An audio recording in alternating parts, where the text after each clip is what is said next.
Hello, everybody, and welcome to the Freshly Awoken podcast, number 15. This week, we're going to be talking about the big one, Trump. All right, what a title. What a title. But before we roll into the topic, we've obviously got to intro our guests. So we've got Pablo. Wait, where are you in relation to me? Below me. Pablo, do you want to talk a little bit about who you are? Hello, my name is Pablo. I'm from the United States. I live in New Orleans, Louisiana. I work as a pediatric provider, so I just work with children every day. I've been following the Freshly Awoke podcast. I think it's where I originally found them. I'm glad to be here. Is that actually where you originally found us? I think I found you playing Raft a long time ago. I saw you playing Raft. Yeah. I think that's what started it all. Nice. That's great. Yeah. Sweet. And we've also got joining us someone that we're calling Mr. Lunch. Yeah. Do you want to tell us a little bit about yourself, mate? My name's Matt. I'm from Perth, Western Australia, and currently I am in America on the ground floor, really getting to know the topic that we're getting stuck into today. So nice. I'm really learning a lot while I'm here. Very nice. Awesome. All right. The last thing to do before, obviously we've got Fresh as well. What's going on? Hey, Fresh, guys? how are you going? Hey, I'm hoping that this podcast goes all right. Me and Woke are obviously both in Perth, but the other two are in the US. So Discord might have a bit of lag. We'll see how we go. But it should be all right. I'm going well. How you doing, Woke? Yeah, I'm doing well. Same old. Good. I've been busy over summer. That's my peak time when I'm busiest. I'm a social butterfly, but I'm excited to get back into streaming and podcasts, which will be starting soon. So beer review, Fresh. You know what? What beer have you got? Well, hold on. We got to say beer review. Oh wait, I'm not mate! Yet. Wait, one more time. Don't time. even talk to me. Nah, it's done. So I've got a 4 Pines. It's a little bit green, so it's a little bit coming out on the screen, but it's a Margarita Gose. I don't even know what it is, but I'm really excited to give it a shot. How about you, Woke? What do you got? I've got a classic Australian beer this time. All right, many a lad drinks this beer. A Carlton Dry. Absolutely classic. Carlton Dry. Ultra smooth, it says. Low bitterness and lower carb. So it's gonna be. It's going to be crisp. All right, man. Let's crack this and get going, shall we? Yeah. I know Mr. Lunch loves a good Aussie beer. He's a fan of is it Swan Draft, Mr. Lunch? Oh, open up a can of Swan Draft for me, and I'll go for hours. But fortunately enough, after being in America, I've found that the old Bud Light really hits home strong. Bud Light, nice. Okay, all right, yeah. Bud Light, yep, it is beautiful. I have a can right here. The restaurant staff are not happy. I'm streaming live from a restaurant, by the way. At 6 a.m. At 6 a.m. Yep. It's very early in the morning. Someone in the chat just wrote, "Imagine Mr. Lunch doesn't have a White Claw."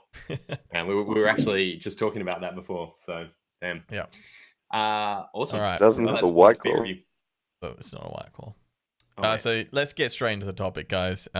Usually we have a question to intro the topic, but this is less of a question. It's just me saying, I thought I should say, all right, this is the charitable part. No person is perfect, right? So of course we're going to be able to find faults in every person and every president. But I would argue that there's so many faults, so much wrong in Donald Trump that he's not at all a good president. And I've got plenty of, I've kind of boiled it down to a couple of reasons why, but I think his intelligence and character is of poor form, and then his policy and economically. Policy? He's got poor policy. That's what I want to say as well. But I think we wanted to throw it to Mr. Lunch first because he had to. He's the pro-Trump here. I think the only one because we had a couple of lads not be able to show up, unfortunately. But what do you think, Mr. Lunch? You obviously like Trump. Yeah, absolutely. Yeah, so the first thing that you brought up, so the first one, intelligence. Is intellect as far as the capacity to run government, or do you mean his intellect in general? Considering his history before he became president, surely you'd have to accept that there is something about him that, he is actually quite the switched on man. I guess I would say I don't think he's I still wouldn't say he's a switched on man, but I feel like I've never heard him talk about a particular point, like any policy point, with any sort of nuance, any sort of informed opinion at all. It's just been like yell things about immigrants, yell things about a wall, saying very simple things that he doesn't seem to understand. What's an example? So give us an example of a thing he said about the border wall that you find well informed. Like ill-informed, I guess. Like things like conflating the amount of money that immigrants cost the government. Like he continued to repeat $275 billion is how much immigrants cost, and things like that, where they're just fairly blatant lies, I think. Yeah, the 270, I agree, does sound about wrong. The numbers that come from the White House for that is actually closer to 110 billion a year. So yeah, that already I can understand that that's a little bit far off. The exact number that he says, yes, wrong, but I at least appreciate that there is still a significant number there, and maybe the nuance isn't what you should be worried so much about. It's actually the issue at hand, whereas $110 billion are being lost, we'll say on average, to illegal immigration, not just immigration. It's a good. Do we want to talk about immigration now? It's a good one to come back to, or we can talk about that now, because me and Mr Lunch know each other. We work together. We talk about these things very often. I love our chats. It's actually really fun. We often have a few pints at the pub and get into this, and immigration has definitely come up a lot. The wall's going up, guys. Well, maybe we'll see. Seems like it is. No, it seems like it's going. Did you go and visit the wall? Is that why you're there, to go and like kiss the wall? No, I was never really close to the wall. The closest I got was in Dallas, and it's not even that close. Yeah, no, fair enough. Well, so Trump's got very anti-immigration policies, obviously, and a stance that's anti-illegal immigration. It's also he's appealing to remove DACA. I don't know how you pronounce it. And even he's tightening up on legal migration as well, a hell of a lot.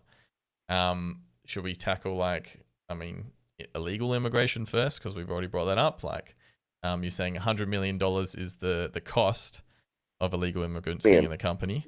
I feel like I've also heard Crowder talk about that number as well. And I looked at the study, and they put things in there like border securities in there at many millions of dollars. More than half of the cost was public schooling.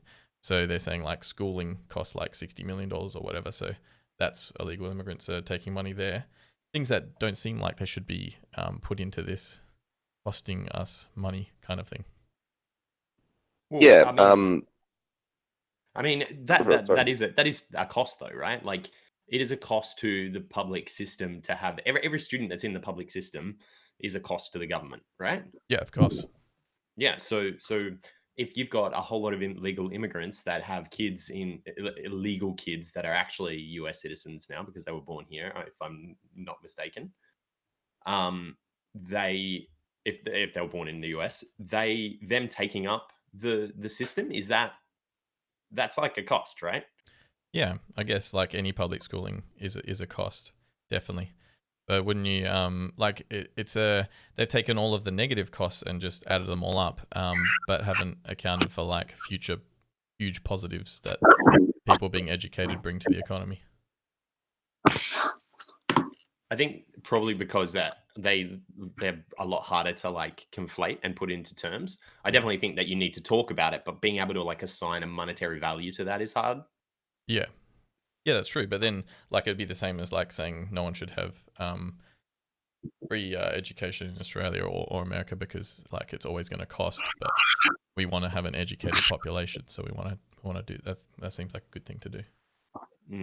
Yeah, I think it's a hard one especially illegal immigration, because in Australia we've got it quite easy, where we're so far away from everybody that for people to get here, it's actually quite hard. And the numbers that we're talking about, when you compare like Australian illegal immigration to like US illegal immigration, is like completely different. So it's so hard for especially me to get a grasp of like what it means and how like what it really means unless you're like on the ground. But like, is it as like, I feel like there's a bit of like fear mongering around it. Like Trump does this kind of thing where he's like, it is like the worst thing in the world at the moment. It's like this huge, he's like one of his top issues. Is it really that bad? Pablo, Mr. Lunch, you guys. Fair. Yeah, I To think be he fair, everything, which is kind of, I mean, it's hard to get what he actually means versus what people are reading what he says. So, for example, yeah, he says it's going to be the greatest, it's going to be the biggest. When it comes to climate change, we're going to have the cleanest air. We're going to have the best budget. So it's hard to like kind of. Oh, Pablo just cut out a little bit there. So Pablo, you cut out then. Oh, my bad. I was just saying that he overgeneralizes a lot. Yeah. But let me see if I can switch over to another internet source. That's all good. What do you reckon, Mr. Lunch? It feels like everyone's cutting out. Are you still there? I'm still here. I'm just listening. I think, okay, don't get me wrong. We're talking about a businessman who, through years and years of making himself successful, knows the rhetoric to get people on board with what he's trying to say. So he's, first of all, he's stuck in his ways in that point. Second thing is we're making the assumption that anybody who's successfully into the country deserves to benefit from the goods of that country. Matter is, even though it might be $60 million to pay for, again, I'm taking your word for these numbers, dollars to pay for the public education, and say $100 million for their healthcare, whatever it may be, doesn't the fact that they were never entitled to the things to begin with. To complain about money, even if it's $1, shouldn't be allocated to people who do not actually belong to this system.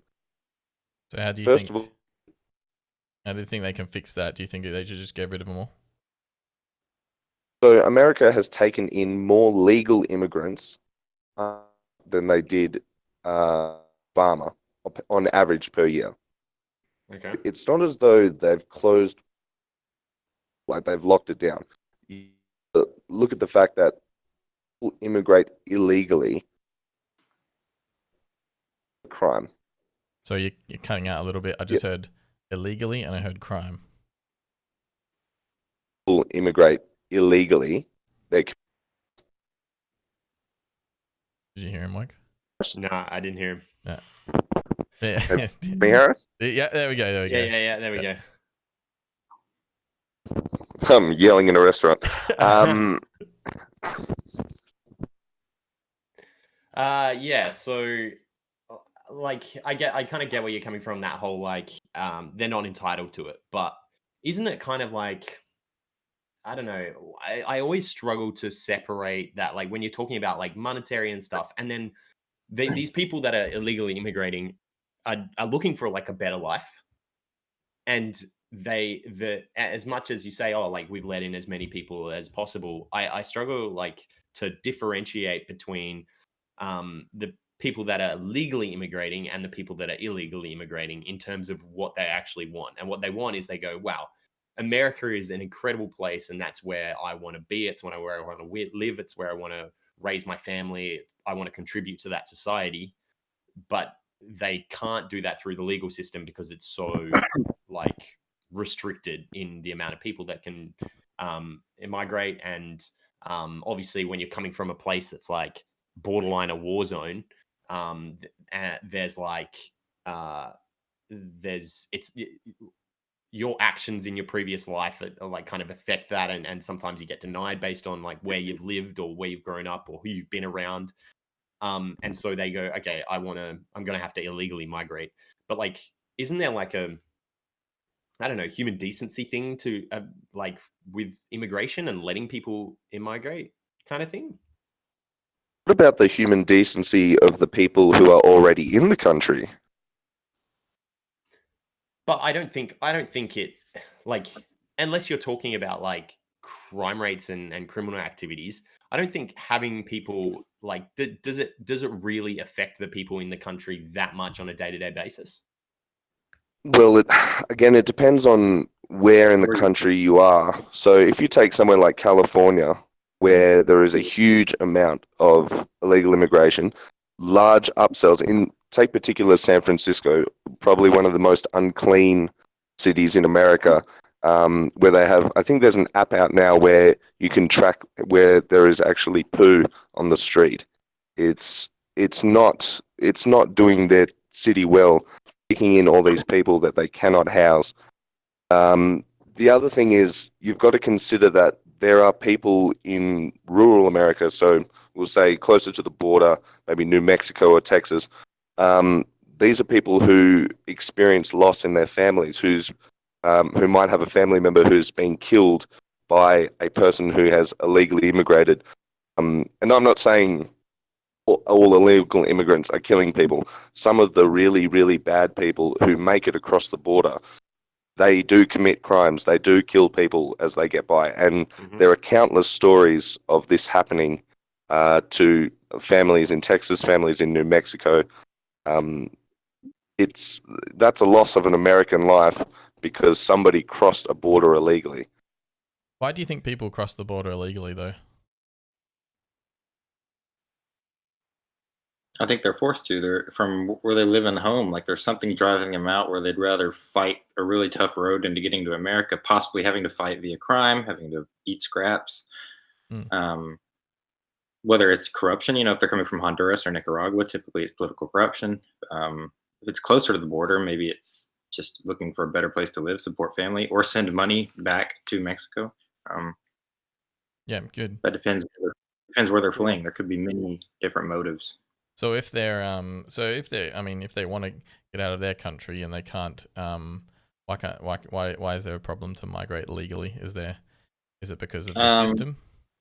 The numbers would be pretty drastic if everybody tried to do it legally. I think we'd be very overwhelmed at the border with the process of legalization. And if you get turned away, your name is in the system. So if you do come over illegally after applying legally, it's obviously it's going to create some problems for me. They have your name, they have your identification. But yeah, it's hard to say why people come and why they hide, because a lot of people come here and they hide. Like I see Hispanic patients a lot where the kid is legal, they're born here, but the dad will never come to the appointment for fear of me reporting to the state, or maybe ICE will raid us. But I mean, that's not my job. But there's just such fear out there that they don't go to schools, they don't go to the hospitals, they don't go to the clinics. They live a life in fear, which is, if you're leaving a life in fear to live in another life in fear, one of those previous lives must be pretty drastic. Pretty bad, yeah. So I feel like if these people are going to come over, their preference would be to migrate legally. So maybe there should be more funds allocated to helping the legal migration purpose, which has been very proven to be very, very effective in helping the economy, and there be less legal ones. You still there, Mr. Lynch? Yeah, Yes, absolutely. Oh, good. That's a very tough, well done. it's a definitely very tough subject that it's not going to be solved overnight. But I do think that Trump, how he gives attention to some things, like he puts 10 minutes into the border, and it's very irrational. We took up all these people, separated from families, and then we did it quickly. And then we ran into problems where, anytime you rush into something so fast, like, where do we keep these people? How do we handle their health care? Now we're just keeping people prisoner, which takes even more money. It costs more money to hold them prisoner, just so we're not saving money there. I think it was something done a little too fast. There was never really answers to things that came up. One thing that I like to think of is what is the end game of letting anybody in? So as soon as you say, all right, we're just going to open borders up, I guess you would draw the parallel to what's happening in Germany and happening in Sweden and all these European countries that said borders are open. What would the end game be for America if you said, all right, just enter, come and get a better life? Yeah, that's definitely true. But one thing I think that contraindicates all this of we don't want them to come here. We want to limit how many people can come, but we cut off funding for aid to those countries. Like, how can they go home now, even more so than ever, whenever their aid has been cut off? Which, I mean, it's not we shouldn't have to give aid to everybody. Okay. I know people get into, we shouldn't be giving money to every single country, but if we don't give this aid, they're going to come here. And then if we cut off their aid, they're definitely even more so going to come here. Mm.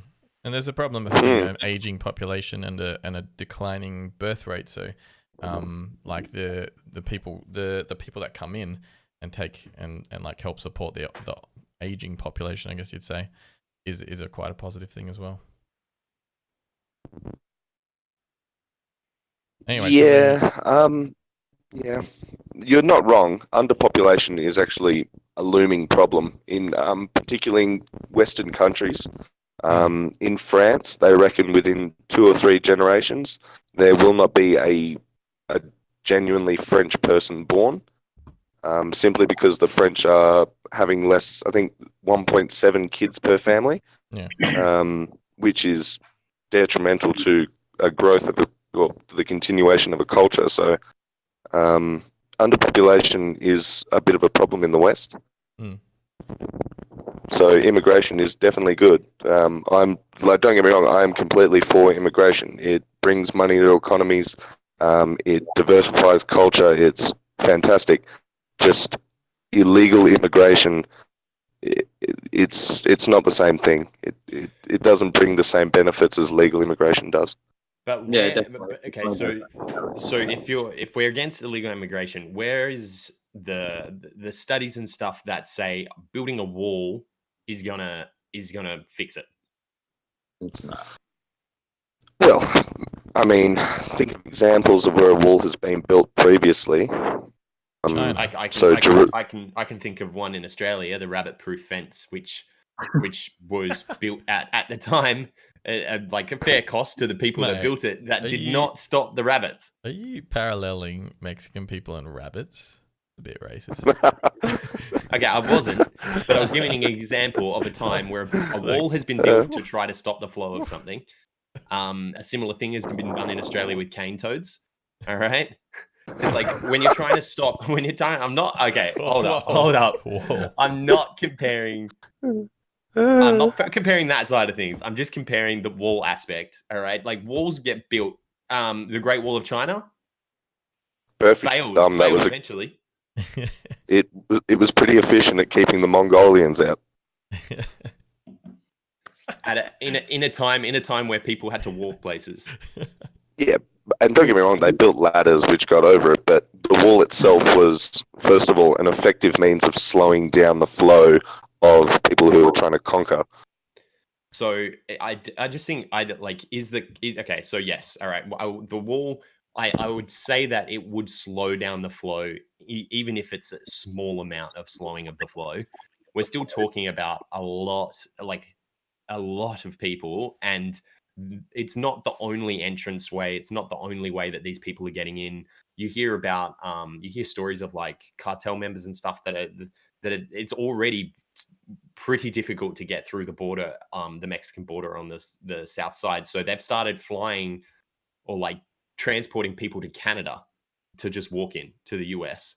So like, why is I don't see that building this wall instead of focusing on other issues, like for example, in putting the money that you're thinking of spending on that wall and putting it into developing legal immigration and supporting the legal immigration stuff. Like, I just think that Trump has done this thing where he's like he threw out a catchphrase without putting in any thought behind it really to like the economics of it or how it's going to get done or looking into other methods and stuff like that. And he was just like, it was like a fly by seat thing. And he does this, I feel like he does this a lot where he throws something out there and then goes, well, I've said it now and I'm just going to stick to it no matter what.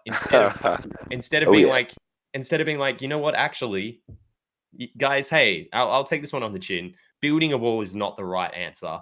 I've gone away. I've talked to people about it. And actually, there's like all this other stuff we could be spending this money on.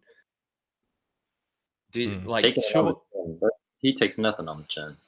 Yeah, and like, man, it's surely that's something like that speaks so much to his character that he's not willing, like he's not willing to be considered in his approach, and he's not willing to take feedback at all or consider feedback at all is my perception. And look, I know we kind of got bogged down in like the actual immigration there for a little while, but like why a wall, and I think that the wall is like, it's one of those things that whenever I think about Trump, I just go, oh yeah, that's right. But then he, like, I can be like, oh, I actually kind of like what he's doing there, or like maybe that's going to have some good effects for America or its economy or something like that. But then I go, oh wait, actually he's fucking insane because he wants to build a giant fucking wall.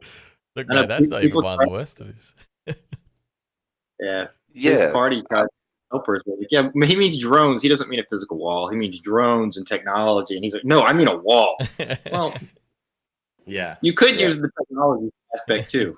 No, I've seen those clips where it's like his party is like the people, his PR reps and stuff try to like save him from his like, from what I would call, for lack of a better word, his idiocy. As much as you say, obviously, like when you consider he's been successful in business, relatively successful, considering that he got started like by his upheld by his dad and got an Bankrupt inheritance. 10 years into the game.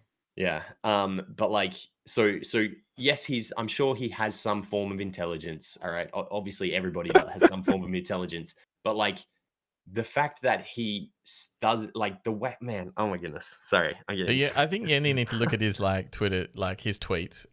He literally says like unconstitutional things. He's like threatened war crimes, and he does it all with random capitalization, like misspelling words. And I don't feel like I don't pretend to be like someone who's amazing at spelling or grammar or whatever. But when you're the president of the United States and you're like declaring, threatening another country or something online, I feel like you should at least do that with some like correct grammar at the very least. So he's got a lot of problems, more so than and just like, the wall. and sorry, I don't want to like throw too many points at you there, Mr. Lunch, but like, so I want to hear your take on why a wall, Um, and why do you think okay. he like got stuck on that and has gung-hoed with it? Okay, so comes to a simple physical barrier, especially one that is at least 40 feet tall. It is a perfect way to slow down the flow of drugs coming in, which is a huge one. Drugs coming in and people crossing the border. Now, when you can look at these videos again, and the mainstream media, I don't want to be like, oh, the media is all blur. The media does not actually show a lot of the footage that show the efficacy of this wall. So I wish my internet was stronger so I could send a lot of good stuff through. But there are videos of people climbing the wall, taking their time to do it, having to throw down ropes for other people to start climbing. By the time they get By the time they get somewhere, sorry, you cut out. sorry, by the time they manage to get the rope over and over the wall, the border security force are already there. Okay. All right. So The fact of the matter, it is a physical deterrent. It will slow you down. It will slow down the flow of drugs and illegal immigration. I do think it will slow you down, but I don't think it's going to slow the flow of drugs, as most drugs don't come into the country via just random entry points. You know, a lot of the drugs are going through actually checkpoints, just via corrupt checkpoints. Yeah, absolutely. I don't think I would say a very small percent of them are coming over via foot or just walking across random points. And I would agree. In order to just block regular people, but to block drugs, I don't know if that's necessary. Well, it does block drugs. I'm not saying it blocks the larger. I'm sure that more drugs come through in shipping containers and packages sent over, but it slows drugs down. Yeah, it definitely would. It can slow. Yeah, just to what percent, I'm not sure. But like, okay, so yeah. But I feel like what we're talking about here is a small bit. Sorry, say that one more time. I'm saying it's an expensive way, the expensive wall, to maybe stop not that much of drugs. Like there might be better ways to put in means to stop larger quantities of drugs. They say that in 1 month, the amount of fentanyl that they can get across the border is enough to kill every single American 3 times over. Yeah, but is that stat just for like fentanyl brung over on foot? Yeah, just fentanyl on foot in 1 month. It's funny because when we argue about like gun control, this is like almost the exact opposite argument that you would give for that, where it's like we're going to put something in place that's definitely not going to stop every bad person from being able to bring drugs in, but it's probably going to stop a lot of people who actually are like seeking refuge kind of thing. So it's we have like opposite sides of this argument on different issues, which is pretty interesting. Sort of. What would you say is the government's responsibility to take care of people in, say, Bangladesh? The American government's responsibility. Yeah, American or even Australian. What's our responsibility for people in Bangladesh who are also going through turmoil? What is their responsibility? They have a responsibility to help out to an extent, but they also, I mean, they also have a responsibility to keep like healthy relations with that country, and that's a huge part of the wall. Is like a really, really a bad statement, I would say, as well. Well, yeah, there's no place to go other than blocking. Like you can't really work together. You can't put funds. It's a very one route method, I feel. There's not going to be work from both. Mr. Lunch, are you saying that like your stance or your belief is that the American government owes, or America owes nothing, or doesn't owe, but like they have no responsibility, zero responsibility for maintaining or whatever countries other than the US? No. So when it comes down to that sort of thing, America give aid, Australia give aid. Countries that have strong economic strength, strong economic freedom, and they are able to take care of other countries, you provide aid. That's why America give hundreds of billions of dollars per year to countries who need help. They also send over troops to do, peacekeeping things, take care of things like, in particular, ISIS, when that was an issue. They do these things to help these countries, but by no means is it their responsibility or Australia's responsibility to take out people and bring them to our country, because that's not going to solve any problems. If you take the best people from a country and you leave, say, the government and the criminals and all the bad people, that country isn't going to get better. What you need to do is aid that country to lift themselves out of whatever struggles they are going through. There's no point in taking all the doctors and the engineers and the lawyers and all that. Actually, you can leave the lawyers. All the doctors and the engineers, that won't do anybody any favors. You need to help that country where it is. And putting up a wall isn't saying we don't want your people. It's saying we only want people who are willing to go through the struggle of applying. We don't want people crossing the border illegally. We want the best. And it's not unfair for a country to want the best. Yes. But but I think that the best is like, it's like subjective, and when you're talking, so you go, Pablo. It's like the best in a terrible situation. I feel like these people are fleeing from terrible countries. They don't have anything. Like they're poor. They have no money. They have no jobs. So taking the best from that is like, what? I mean, you're not going to pick anybody that has a career already that wants to move. Anybody across the Texas border, across the U.S. border, I feel they're going to have some baggage with them. I think that's how forced immigration works. Yeah. And I think so. Harris, when you think of people who immigrate from South Africa, generally people who immigrate from South Africa have done rather well for themselves. Correct. And when you think of their lifestyles back in South Africa, they probably are doing quite well for themselves, respectively, albeit it's more dangerous, obviously, living in South Africa. But are the people who generally immigrate from South Africa doing terribly? Not usually. No, it takes a lot to immigrate to Australia. We have really stringent policies. Yeah, yet they still go through the effort of doing it, despite the fact that, I mean, a few of the South Africans that I know we work with were doing quite well for themselves, probably making more money in South Africa than they were, or that they currently are in Australia. Yes. Yet they still make that move. Yeah, and it's really just, good. So what we look for in Australia. Why can't the conversation, why can't the policy be about increasing the amount of legal migration that we can do, and then and in that way effectively reducing illegal migration? Since Trump has been in presidency, he has, well, not he particularly, the government have let in more illegal immigrants on average per year.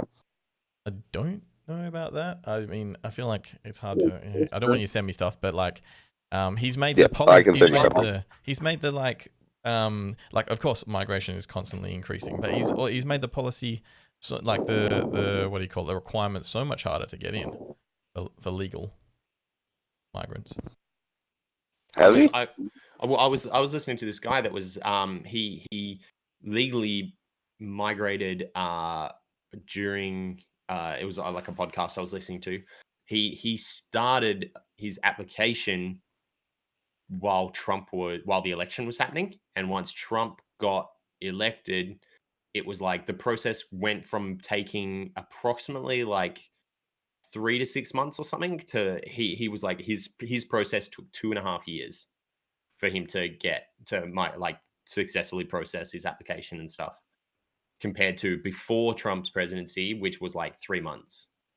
So I swear those numbers can't be right. He's very against migration of any kind. He put a Muslim immigration ban on like 7 different random Muslim countries. He threw a dart, which he did at like via tweet. No, I don't think he did it via executive order, and then all the airports had like they would have random like Iraqi planes come in, and they detained all these people, and then they got all the airports got sued for like detaining people for hours and hours, and so he's very against migration. I think his knowledge on all of Central and South America is pretty low, as he's called them 3 Mexican countries down there, or shithole countries. He just it's hard to believe that he actually feels sympathetic about anybody's culture when he refers to things like that. He wants to bomb Iran's cultural sites. He calls places shithole countries. It's a little tough to believe he's actually sympathetic and gives a shit. All right, let's move on from immigration because we've talked about that for long enough. What else do we want to talk about? His character? Do we want to talk about his policies? I don't know. I feel like he's super sexist, right? He's referred to heaps and heaps of women, their looks in a derogatory fashion, called people like horse face and ugly, fat, low life, and then there was the whole grab a. You can say it. You can say it, Harris. By the pussy. He said it. He said it. All those comments as well. Like, he's just a terrible dude. Like, if you did that, like, have you watched that video where they're in the bus and he's like, yeah, I just, beautiful women, I just kiss them. I don't even wait to ask. I just go up and I kiss them. They're beautiful, just grab them. And I moved on her like a bitch. If we were ever, he said that, and he's like, and I knew she was married. And like if we ever talk like that, it would just be like, oh man, I'm not gonna be friends with this dude. What a terrible person. Well, people thought that was going to be the end of his presidency when that released, but no, it's just another thing that gets brushed under the rug.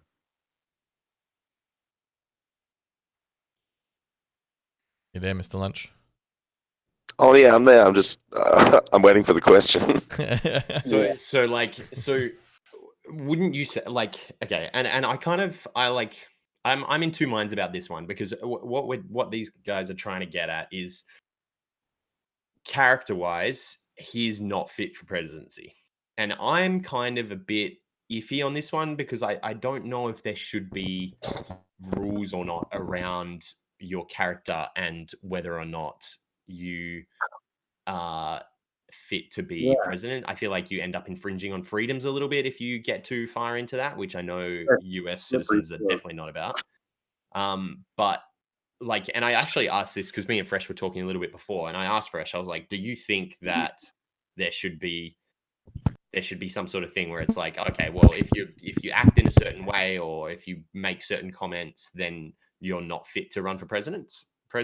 And your answer was no, right? Yeah, no. You don't think that? No, definitely. There should be no like requirements of character strength or something to be able to run for any kind of political position. But if it comes out that you are very prejudiced against certain groups of people, I feel like those things should be things that people take into account when they're voting and should be definitely espoused by the greater population so that you can be like, well, look, this guy's probably, as he creates policy and makes big decisions, has a bias towards these people. And I feel like that's not a good thing moving forward as a country, especially if one with so many different cultures in the country.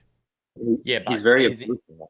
But then and this is I'm kind of against you a little bit on this one, Fresh, because like, and we touched on this before, but isn't that the whole point of the voting? The voting process is like so that people can be like, well, I mean, this guy's running for office, but he's like a sexist and he's a misogynist and he's I don't know, all of these has these really bad character flaws and he's rude and he lies about everything. Isn't that supposed to come out in the voting process and where the public go, hey, well, we don't want him? Well, yeah, but no Trump supporter think he is sexist or racist, right? I mean, or maybe the racist ones do. Mr. Lunch, do you think he's a sexist or a racist? Okay. Yeah, see, he doesn't. So this is the tricky part. The tricky part. Do I think he's? Let me answer the first one. Do I think he's a racist? Okay. No. The racism part. Sorry. First of all. Wait, I only heard the racism part then. The racism part, first of all. That's racism to start with. Yeah. The fact of the sorry, I'm coughing a bit. The fact of the matter is, when you are the president who brings unemployment for Hispanic and Black people up record lows, so more people are employed who are Black and Hispanic, and in 50 years, 60 years, something like that. That's something that a racist president would want to strong. The unemployment rates being dropped for Black and Hispanic people. Why? What is the purpose? What is the benefit? I mean, the unemployment rates have stayed the same rate as they were going when he took office. So I don't know if you can say that's entire. I mean, he has retained it. He's kept the same frequency and that it's going down. But I don't know if he's done any policy or anything to implement that. Yeah, what specific policy is there? Because we actually talked about this before too. But like, I mean, we live in a place where unemployment rates, well, I mean, rights for Black people and, I mean, any minorities are at the highest point they've ever been, right? So do you think that's a product of Trump, or do you think that's a product of the culture that we live in now? Product of Trump, I mean, the simple things are regulations. It's just regulations coming out. That's all it is. So there's a thing that came out saying for every regulations that Trump gets rid of, he brings in one.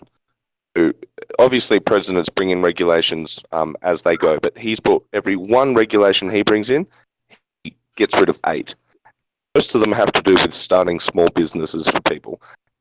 That's the reason why more Black people are able to start these businesses to actually get employed. It's a small thing, but that's the benefit.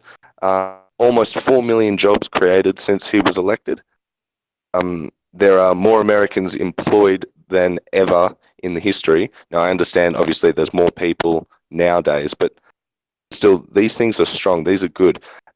Tying it back to the racism thing, if he really genuinely was, wouldn't he be doing things to make it trickier for Black and Hispanic people to get jobs? I don't see it. He was never called a racist before he began for president. You never saw that from him. It's only since he's been in this limelight that it's almost a calling card. You call somebody racist, it's almost they have to find a way to defend themselves. It's guilty until proven innocent. It's like calling someone crazy. Any argument to the contrary, once you've called someone insane, just further confirms their insanity. Okay, well, we can look at What does he have to do? We can look at So what- specific things that he's done that I would say would be racist. But I think just going back also to all the points that you said, things are better unemployment rates, right, and more jobs created. All of these things, literally all of the graphs I've ever seen, they're in a linear progression down. Like well, if we're talking about like unemployment, they're all going well, right? And it doesn't seem like he's put any policies into place that have caused this. Of course, they're definitely better, but they were going that way anyway. But if we're talking about, sorry, go. Just to quickly touch on that point, and me once again, I mentioned this to Fresh sometime this week, but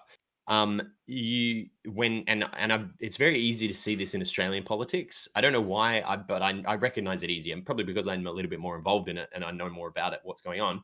But there's no way that you can say just because, okay, this is Trump's presidency, just because during Trump's presidency the unemployment rate was decreasing, that is because of Trump.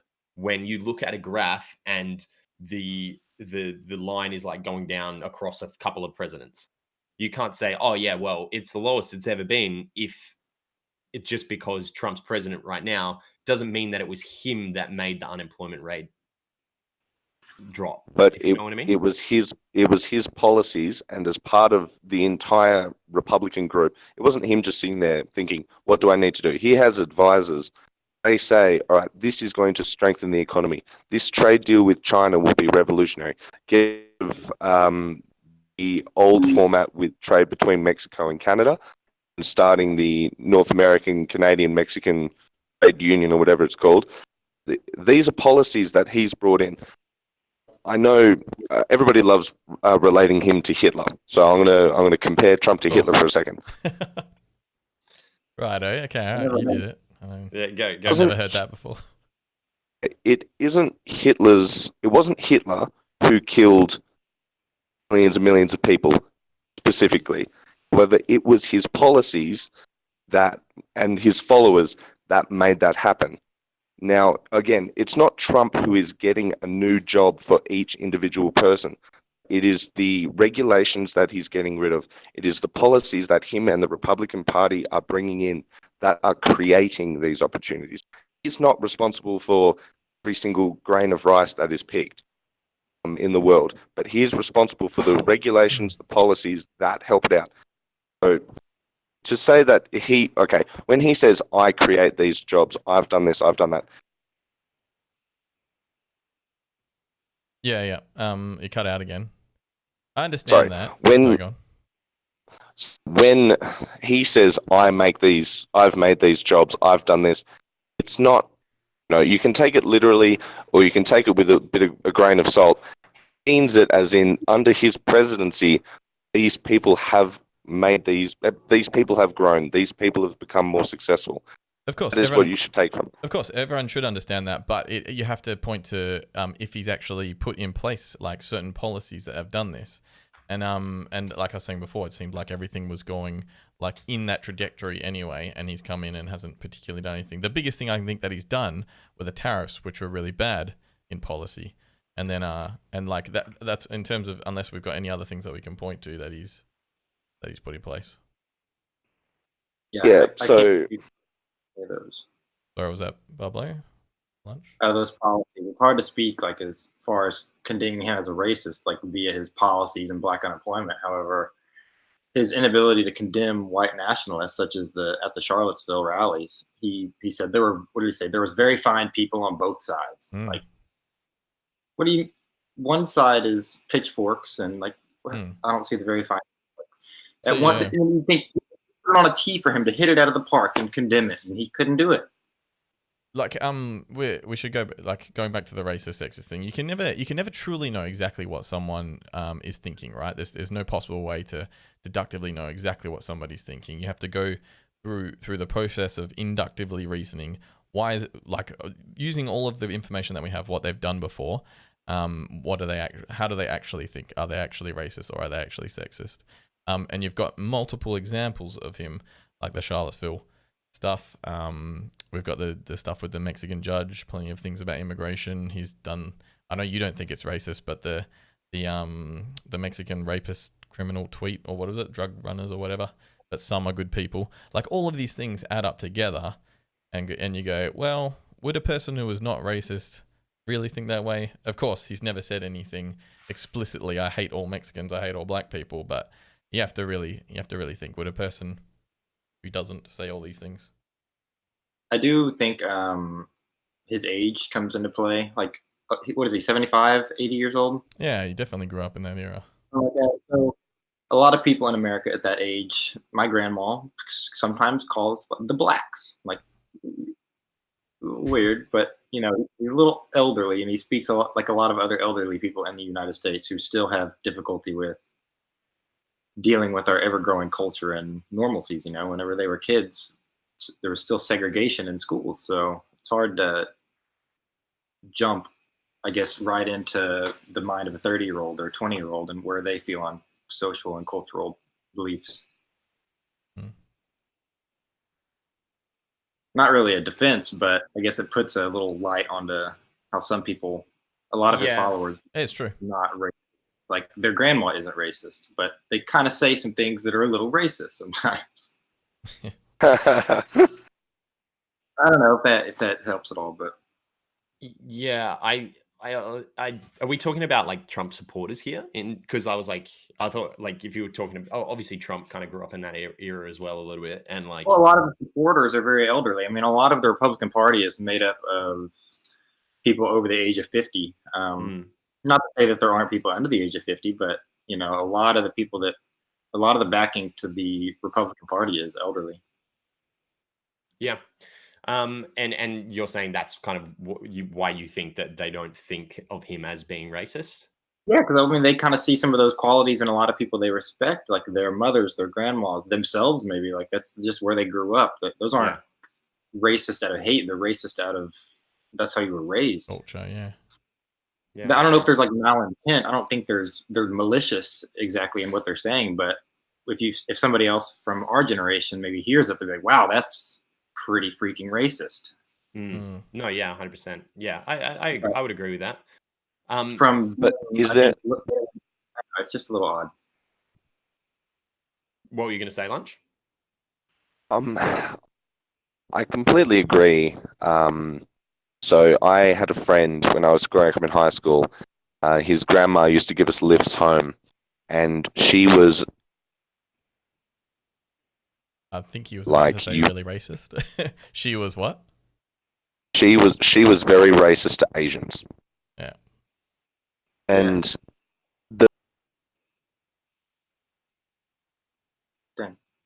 she was very racist to Asians and Asians. Yeah, she was very racist to Asians and did not like them. Yep. Okay. The difference is she meant what she was saying.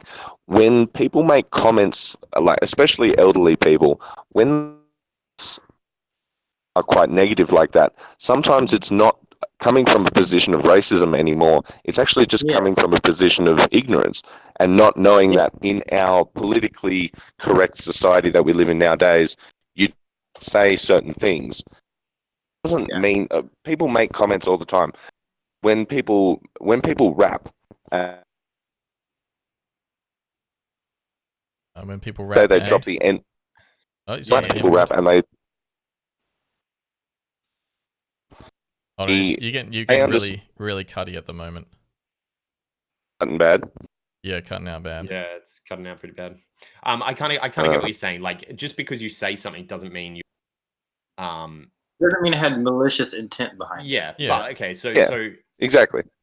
But so I definitely get that. But when we're talking about someone that is in like such a position of authority to do so much, like who's going to be like effective for like policy in the country and has so much influence, like it's kind of like when you're talking about like a rapper, you brought up the example of a rapper. It's like, okay, they say some like kind of sexist things and like maybe some racist things and whatever, but it's there. You kind of can they don't have that much influence. You can choose to ignore them, and what are they going to change really? But if you choose to ignore the president of the United States, then that's like a whole different ballgame, because while you're ignoring him, he's changing policies, writing policies, putting into law, or like trying to enact it into law. And so I feel like that doesn't really hold weight when you're talking about someone that's running for the presidency. Like, if you know what I mean?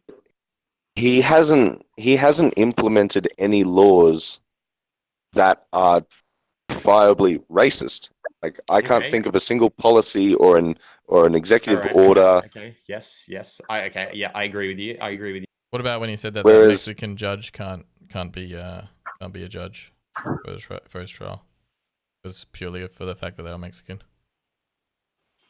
A Mexican judge trying Mexicans? No, him. Surely you saw I need to read up on that. I need to read up. I'm not. Can you give me the context of that one? I mean, so he was like, he said a Mexican judge couldn't preside. I should find the video. Oh, no, I shouldn't. You can't see it. Mexican judge couldn't preside over his case because they were Mexican, and he was like, "I'm building a wall. They're Mexican," except that they were obviously not Mexican. They were a judge, and they were, of Mexican heritage, but they were born in the US. They could have run for president if they wanted to. I get what you mean. He's suggesting that there's a conflict of interest with putting a Mexican judge when it comes to bordering off Mexico. When it comes to him, yes. Yeah, but he's not a Mexican. But he's not a Mexican judge. No, he's not a Mexican. He's an American judge. He's an American judge. Mexican heritage. You'd be like saying, I don't know, like I couldn't. And that's the thing. That's where the catch is. It's when you treat someone, and you treat someone by their race instead of by like their person, you know? Yeah. And that ends up, that's where like racism comes from, you know? And to clear up what he said, the judge wasn't presiding over whether the wall can be built. The judge was presiding over whether students were wrong done at Trump University, where they paid thousands of dollars to learn business strategy, but they never did. So they want the money. Yep. So he was getting sued. that was basically it. sounds like he was getting sued. Yeah. Yeah. So I mean, there's that stuff, and then he says, and then he tweets, when Mexico sends its people, they're not sending their best. They're sending people who have a lot of problems, and then they're bringing drugs, they're bringing crime, they're rapists, and some are good people. It's like if you're, of course, he doesn't say anything. Which part of that was? He never said anything specifically racist in there, but most people, via the use of language would think, look, he's saying, he says they're bringing crime, they're rapists, and some, I assume, are good people. The implication there is that most people who come from Mexico and who are immigrants are these things: rapists, crime. Are you saying they're rapists as in they are rapists, or they're rapists as in their ownership rapists? Because if he's saying they are rapists, and maybe if he's saying they're bringing their criminals, they are rapists. Are you saying that the criminals that they're bringing are rapists, or are you saying that anybody who crosses the border? Yeah, so he's saying they're rapists. How are you interpreting the they're rapists? As in the criminals that they're sending over, they are rapists, or anybody who illegally immigrates are rapists? So he said when Mexico sends its people, which is like people migrating, the people are these things, and some are good people. Yeah. Okay. So people who I think 60%. I don't want to overinflate this number, so I'm going to go conservative. I think 60% of women who attempt to cross the border during the border crossing are raped. Yes. Okay. So this is already not a good thing. The people who are doing the people smuggling and the crossing the border illegally, committing federal crime to begin with, are also raping. Yes, what he said isn't factually wrong, although it might be, it might not be the most sensitive way to put something. It really doesn't matter. But I mean, putting that sensitively. you think this reads that people who are in America illegally are these things, except for some who are good people? Isn't that how that statement reads? I know you can, like, he doesn't actually say a lot of things. He doesn't actually say he hates Mexicans anywhere in there, or that he is racist, right? But don't you think that statement reads that way?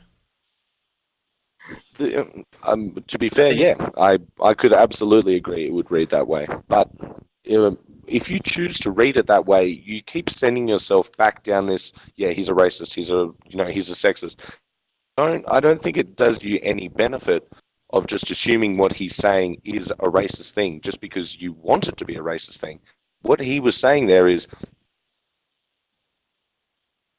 they do commit rape, but some people aren't doing that, and it's not wrong. But okay, fair. He could say instead of saying some people aren't, as if there's an exception. He could say, "Don't get me wrong.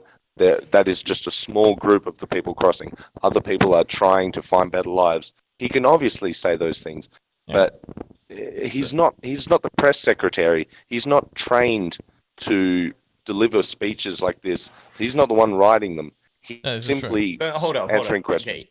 Yeah, hold on. I don't think that holds any weight at all. Like, if he running for the presidency of if he running for the presidency of the United States can't take responsibility for what he says, then he should not be.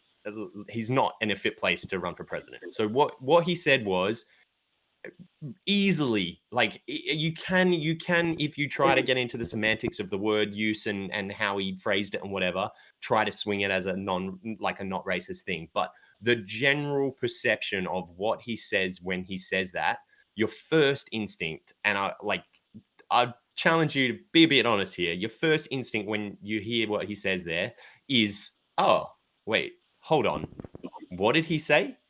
Because your initial thought is that was racist, all right? And when that's coming out of the mouth of the president, that is not on, and it's not cool. And like, even if you assign him some sort of ignorance, the knock-on effect of him saying words like that are in a quite an unstable environment. America has obviously quite a few racial issues at the moment, and a long-standing problem of racial issues.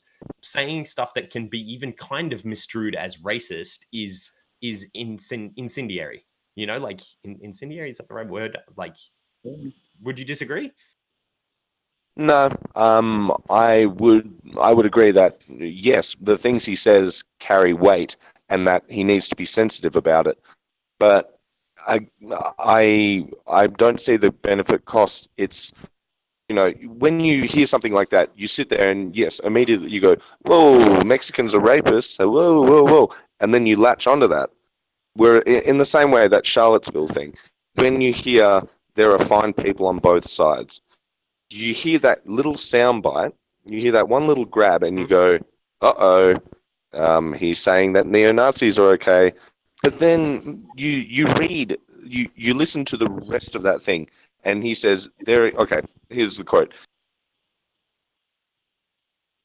Here's a quote, sorry, then you cut out. Sorry, you cut out. Can you... Oh, sorry. So from that Charlottesville, yes, you still got me? Yep. He said, there are fine people on both sides. Then if you read two sentences later, I'm not talking about the neo-Nazis and white nationalists because they should be condemned totally. He very explicitly said that, condemned them outright. Yet, obviously, you hear there are fine people on both sides. The context of that is saying that, the whole purpose of that was they wanted to take down the statue of Robert E. Lee, or they wanted to rename the park something different. It was something or other.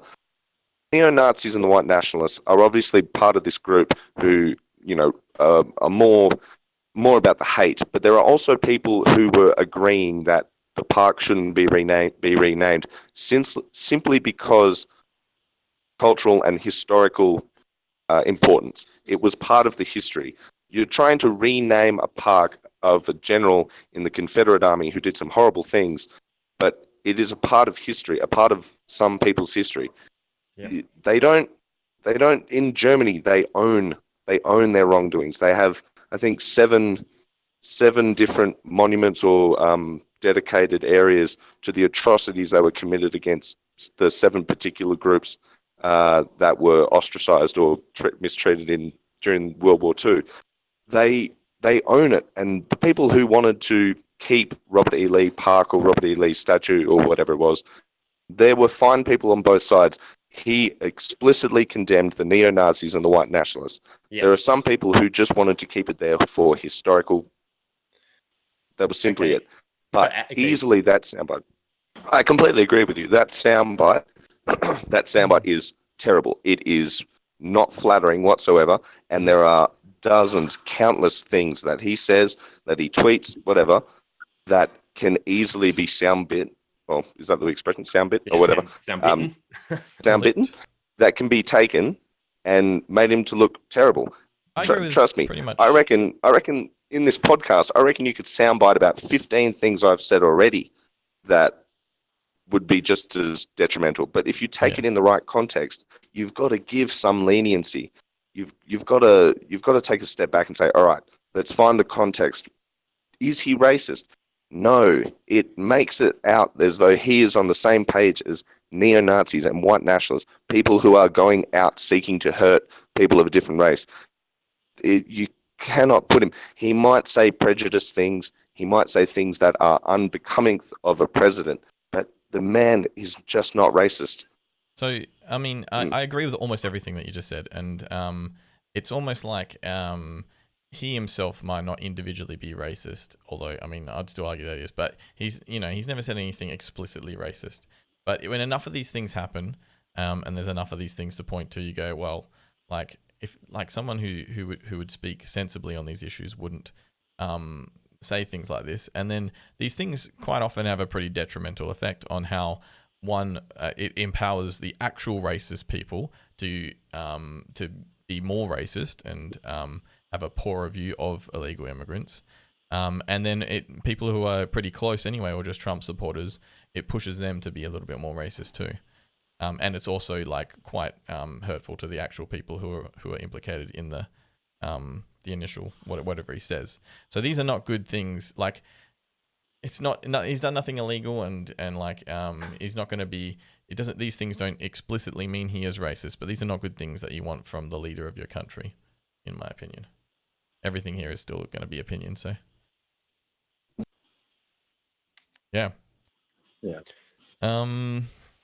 I mean, I feel like we should also talk about the other damaging thing that he does, and he just lies. Like, he just lies about things all the time. So 275 billion is how much illegal immigration costs. It's just an outright lie designed to push people to not hate immigrants more, I shouldn't say that, to, want more effective measures of reducing illegal immigration. He photo doctored his inauguration crowd size, like made it look like he had more people there because he was really sad that Obama had more. He says things like the noise from windmills causes cancer, just random things like this is well documented. Like, it's like there's like whole websites that are dedicated to fact checking what he says, because of how absurd the levels of his lying is. And I get that you say, oh, when we first started the podcast and we threw out that number, that 200 billion or whatever it was, and you go, well, like, you can get bogged down in the semantics of like the numbers, or you can look at the issue and like focus on the issue. But what the lying does is it unfairly focuses attention on the issue when it doesn't deserve as much attention. All right. So when 200 billion compared to 100 billion is a huge difference, right? And when you're talking comparing it to other issues, it takes the focus from more important things and focuses everybody on this and makes them hate it more. It's the same with every single lie that you tell. And I would you can't find one of the lies that is a lie in the wrong direction for Trump's purposes. It's always a lie, which makes me think more that it's calculated. All right. That it's calculated misinformation, which, like, and I know that you were like, oh, people always compare him to Hitler, but this is something that Hitler's government did, was propaganda, and they did it really well. And I'm just saying that, like, when you're deliberately lying, that is propaganda. when you're running when you're the president of the United States. And it's dangerous, and Yeah. like, because people believe it, and it's just silly, because like they're very, very easily verifiable lies too. So I'm not sure why he thinks it's a good idea to do this, but people seem to believe it. Yeah. Do you, like Yeah. what's your take on him lying? Is that explainable away? No, people lie. Politicians lie. It is part of the etymology of the word politics. Poly meaning many, ticks blood sucking parasite. It is what it is the game of a politician to lie. I couldn't even imagine the amount of lies that have been said by Sorry, who? Sorry, you cut out then. Don't say By Bernie the amount- Sanders. Yeah, so my good friend Bernie Sanders, as you can see, just imagine it's Bernie Sanders saying all these things. Yeah, good. The lying is not. It is endless, perpetual by every single president you could imagine. It's not as though none are liars. It's just what they do. That is what politicians do. And Trump's lies are no worse than the lies that Obama said. They're no worse than the lies that currently Bernie are trying to spill, AOC are trying to spill, Elizabeth Warren are trying to spill. Elizabeth Warren said that she was from Native American descent. No, yeah, that is- 1024. That's pretty funny. That is race baiting. Trump has never race baited. That is, and that people, they don't really forget about it. People remember, haha, they make jokes. Calls That her is Pocahontas all the time. Yeah, Pocahontas, I think he calls her. It is, that is a horrible lie to make, but I don't care because it's inconsequential. Trump making lies about the $100 billion compared to the 200 billion instead of 100 million, 100 billion, sorry. It's a lie. It doesn't change my position on anything. I still believe that a wall needs to be built. The lie, unless he was saying they are literally crossing the border with nuclear bombs, and you would look at that and go, okay, well, that's just ridiculous. But the fact of the matter is, this lying, it is a politician's game. Don't lose sleep over it. Bernie Sanders saying that healthcare for all can work, that is a lie. It cannot work. I just don't care. I'm not sitting here going, damn it, Bernie, like, you're crippling society. It doesn't matter Except because most Republicans are. A lie from a potential presidential candidate and a lie from the actual president, I think they carry different weight. I mean, all politicians, when they're running, they say pretty large things. They want to get voted, like, yeah, free healthcare, we can do that. But somebody that the president is still makes blasphemous lies. It's like, what? And he changes, like the topic changes every day. Like, when was it the caravan coming from Mexico? The next day it's imaginary voter fraud. The next day we're talking about windmills. He doesn't like clean energy because windmills cause cancer. Some of I love the that one. It's I like love that it's one. so hard. But like, okay, so like, I would say that it is, and I know that you're like, oh, like politicians lie, all right, but like, why is that acceptable? All right, for one thing, and two, this is the first time I think that it's been so egregious and so ridiculous, that people have actually gone, okay, no, like it's not okay to lie. It doesn't matter if other people have done it before.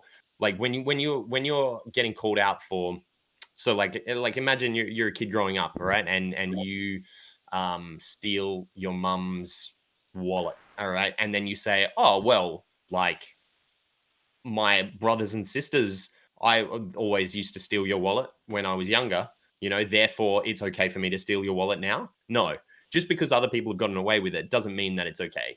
And I think that the levels that we're talking about here, I can't remember exactly what it was, but it was like something ridiculous, like 70% of the statements. Yeah. No, it was like 90%. It was really 10% or something like that are complete truths. So 10% of the like statements that he's made about facts have been true. 90% of the statements that he's made have had some form of misinformation included in them, whether that's like a complete bold-faced lie, like literally the truth is the complete 180 from what he said, or it's like he was off by a little bit. All right, which you can kind of forgive those off by a little bit ones a little bit, but like when you're talking about 10% of somebody's statements are truths, that's for a president, that's insane numbers of lying. Those are, I completely agree. But it makes it seem as though I don't want to put any sort of reasoning into it, but I don't lose sleep over these small lies.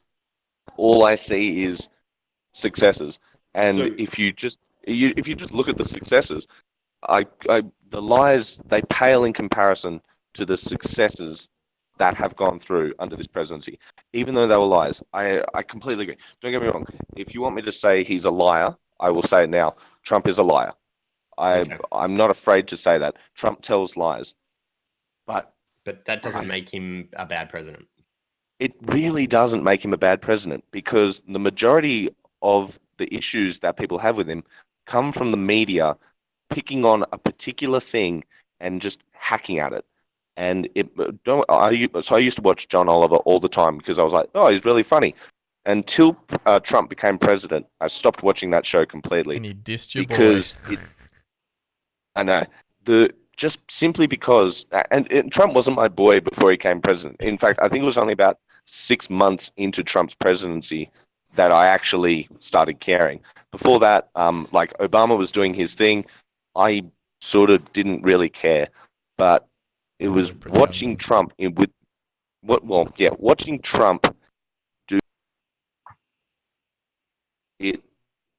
Sorry, you cut out again. Sorry, you're cutting out. Then you said watching Trump. Sorry, can you hear me again? Yes. Watching Trump do what he has done in those 6 months completely swung me around.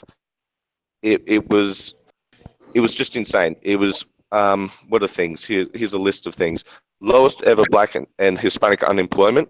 Black business startups have gone up 400%. The wage gap for Black people and women have gone up. He advocated for prison reform. He pardoned wrongfully convicted people. In just those 6 months, he made massive, massive changes. It was just shocking to me to see that change. And then all John Oliver did was hack on him. And I found it hilarious. Don't get me wrong. I watched John Oliver, and there are still funny parts, but a lot of it is outright lying as well. And this is coming from John Oliver, a TV presenter who you would hope would be impartial. No, obviously not. He has to lean left. That's what his business is telling him to do. So I don't complain. I just say, look, people lie. John Oliver lies about Trump. He's had to retract.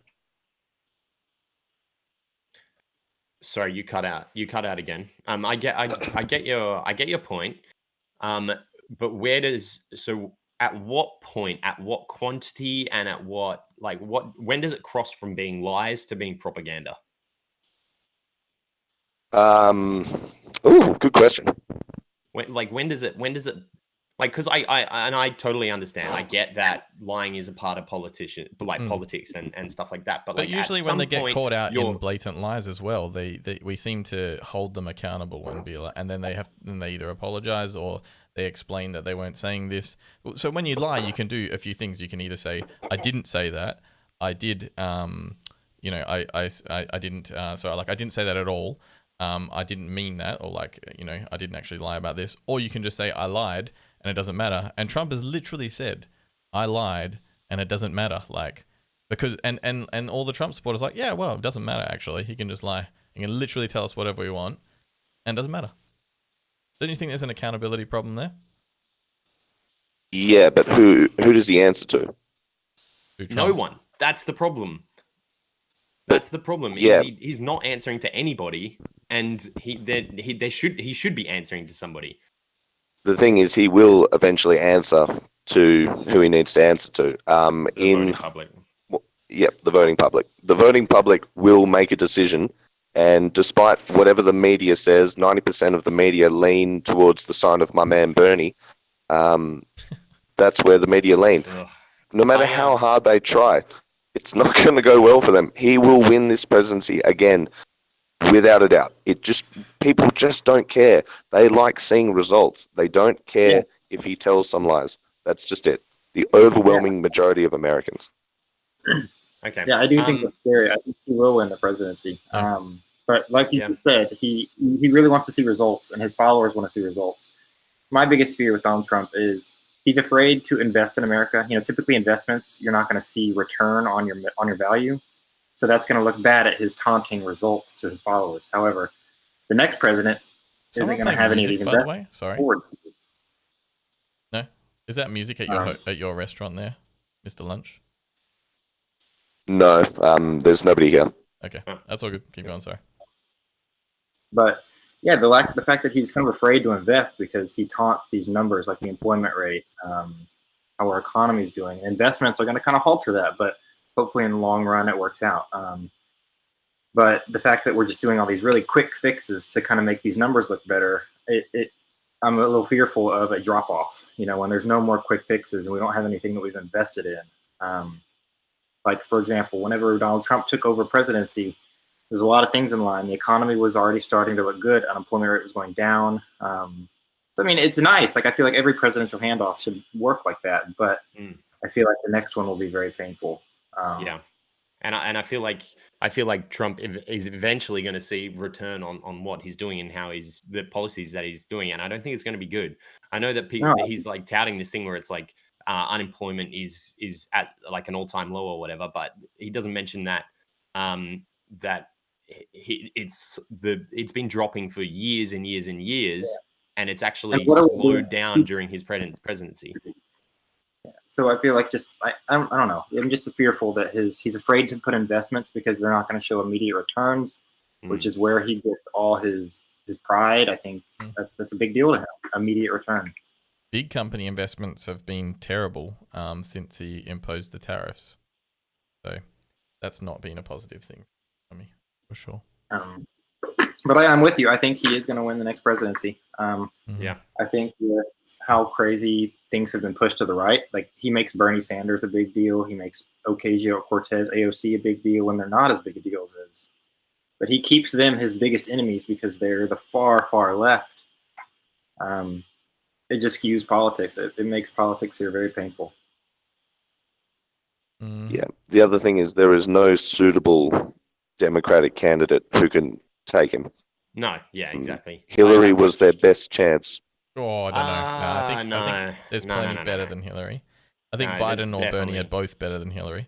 But I agree that it's probably. I would. She's one of the most hated politicians. Whether you like her or not, she's one of the most hated politicians in history. I mean, yeah, and there's definitely people out there. There were definitely Democratic candidates that I was looking at, going like, all right, if this person runs, I actually think they might have a chance. It's just that the Democratic Party, that what their views are on what is an acceptable person to go against Trump is just way off base. Like that, I don't even have any clue what they're doing. To put honestly, it's fun. Somebody that can win Pennsylvania. If Democrat can win Pennsylvania, that's it. We have a Democratic president. But good luck doing that. I'd want to just go back a couple of times because I was sure that the unemployment thing was not correct, and I just wanted to check on it. So I looked at the unemployment rates in America taken by, who was it? The U.S. Bureau of Labor Statistics have been obviously recording the unemployment rate since the 20s or something like that. So from between 2008 and 2009, it peaked at 9.9%. So in the 4 years from there, it dropped 2%. Then in the 4 years from there, it dropped 2.9%. And then since Trump has come into office, it has dropped 1%. So when you're talking, the unemployment rate, yes, it's been a trend of decreasing for like well before Trump came into office. So when he's like, oh yeah, it was my policies are what's doing this, is it his policies are the reason that the drop is slowing down, or because Well, no, they're continuing. Yeah. The thing was, when you say it peaked in 2008 and 2009, that's not good. I mean, no, that was 100%. during a recession. It was like during the a worst recession. financial recession we've seen in one of the worst ones in history. So I think looking at percent, it's hard there because there's big changes to be made as opposed to right now. Things are going to be a little slower. So I think that's exactly. unfair. I think it's unfair to compare these numbers to these numbers since we're in a recession, one is not. Yeah, no, but what I'm saying is like so since then, policies have been put into place over the last like 10 years, right? Okay, well, Trump was not president, all right, and what we've seen is a continual decline in the unemployment rate in the US, which is a fantastic thing, all right. But then for Trump to start his presidency a couple of years ago and say the decline has continued because of my policies, I think you can't say that. You can't say that because of his policies, the unemployment rate has decreased, because the unemployment rate was decreasing and has been decreasing for years. And all of the policies that were implemented before he got into office probably play a way bigger part in the unemployment rate dropping and continuing to drop than Trump's policies. Yeah, it's hard to say. Yeah. It's hard to say. It's also impossible to prove. It's impossible to prove that. Yeah, but exactly. So it's okay. So it's impossible to prove. So why would he make the claim? So why is he saying he's that? Always going to claim it, I guess. Well, yeah, he's going to claim the victory. Well, like I said, he wants these victories. That's how he stays popular. He needs to claim these victories as him. It's so frustrating. Yeah. But as far as proving, you can't say he didn't. You can't say he did. So like, it's a very short topic of conversation there, which I think benefits him. And he's the one who is currently in the driver's seat of a booming economy. So I think you can't say it's not him. Do you know easier than you could it's him. It's unfair to say. It is unfair to say whether or not it is by his policies, because obviously, yes, there was a trend when the recession hit. So take it for that. The recession hit. It's bad. Then more and more people are getting jobs, as they should. That's what happens when recessions finish. But his continuing policies is what's creating benefits. Even before he was president, and he was saying that he's going to bring more jobs, he's going to make the GDP better, and he's going to bring manufacturing jobs. Obama, I think it was during like a meeting or something, Obama said, and I quote, "How exactly are you going to do that? What exactly are you going to do?" He just says, "Well, I'm going to negotiate a better deal." Well, how exactly are you going to negotiate it? What magic wand do you have? And the usual answer is he doesn't have any. He then brings back manufacturing jobs, and he makes these trade deals. $250 billion trade deal with China has just been negotiated. The US, Mexico, Canada trade deal has begun. America are now exporting more oil than, I think they're third now in the world, or they're doing incredibly well with oil exports. They are exporting rice to China. They are selling rice to China. They are doing well for themselves. They are making great strides. And Obama says, "What is this magic wand?" As if Obama didn't think the trend was going to continue. It did. He got these jobs back. I just don't see the benefit of knocking him. I mean, the trend continued. I don't see the benefit of knocking him. Even if it wasn't his direct fault, the trend is continuing. True. Unemployment is dropping. Fair. It is good. Yeah. What about his imposing of tariffs, though? Do you know much about the tariffs? They seem like a really terrible economic policy. Well, it depends on what the tariff is. So tariffs from China? Tariffs on China. I guess you'd say tariffs on exports from China. Yeah, so that more to do with... So in order to bring manufacturing back to the US, it seems like a really protectionist policy that's not very good in theory or practice.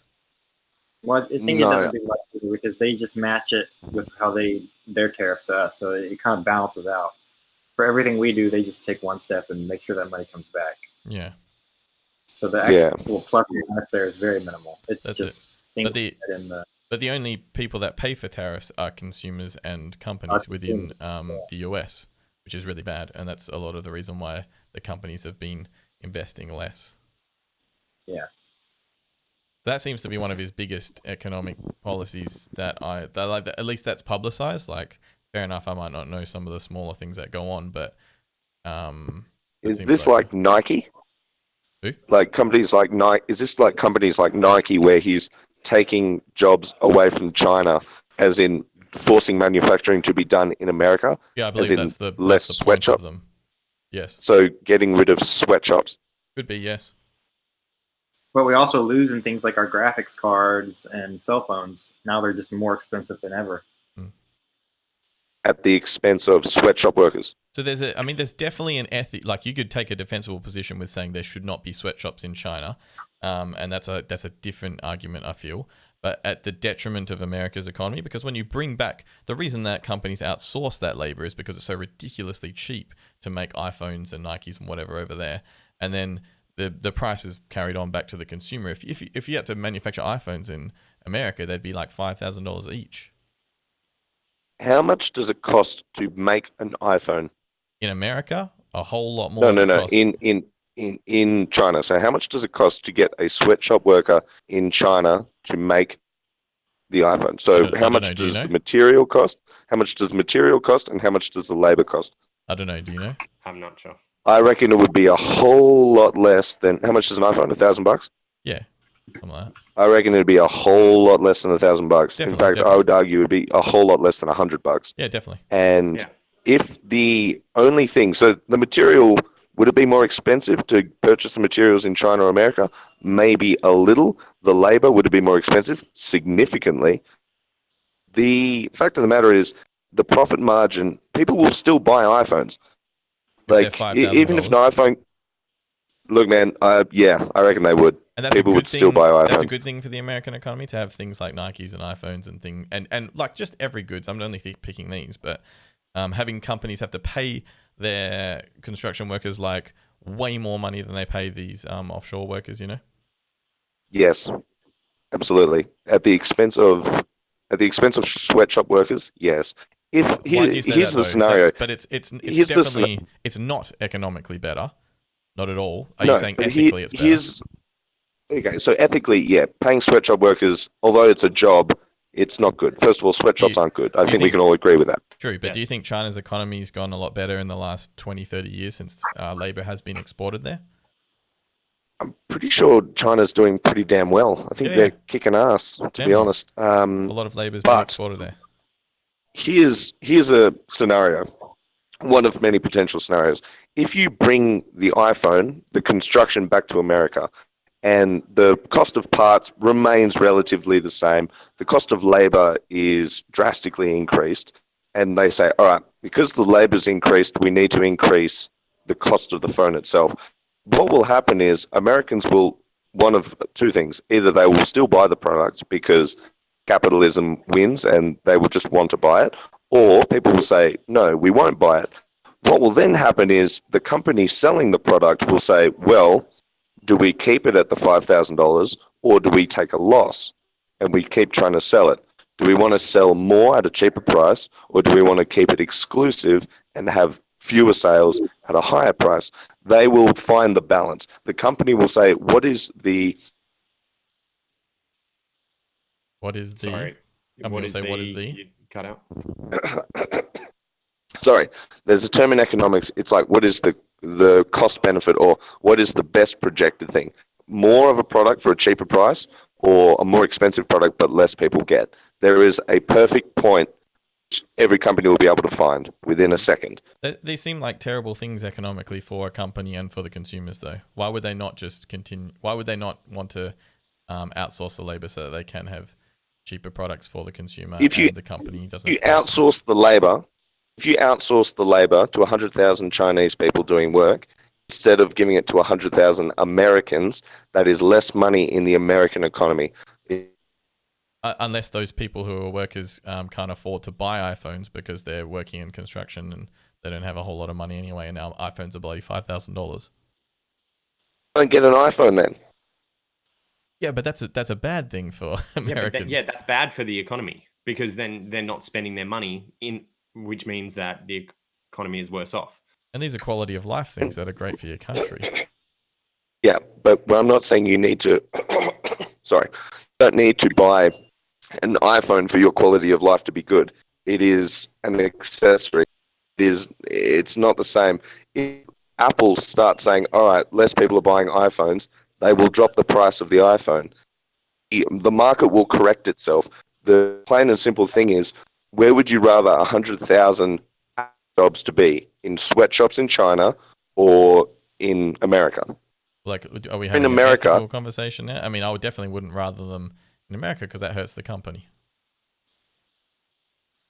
I don't care about the company whatsoever. I care about the 100,000 Americans who do not have a job because those 100,000 jobs are outsourced to a different country simply to make it cheaper for a company to produce delicacy. Second thing is, iPhone costs $5,000. I will not buy an iPhone. People who can afford to buy $5,000 iPhones, the delicacy. But Apple will then one day say, whoops, okay, we've lost 20% of our consumers. Does the loss of those 15 or 20% actually detrimental? Because now the iPhone's, 5 times the price. You can actually afford to lose maybe 20% of our customers because it will even itself out. If they want more consumers, they will drop the price. They will do what is necessary to make that company float, but they will do it simply out of greed. By bringing jobs back to America and putting tariffs on work that's exported, it will force them to make a choice. It's not a bad thing. I don't care about soulless companies like Apple who give work to sweatshop workers. Of course, we don't care about them, but they're part of the American economy, and them doing well is a very, very good thing for the American economy. Absolutely, but they will do well regardless, even if jobs are.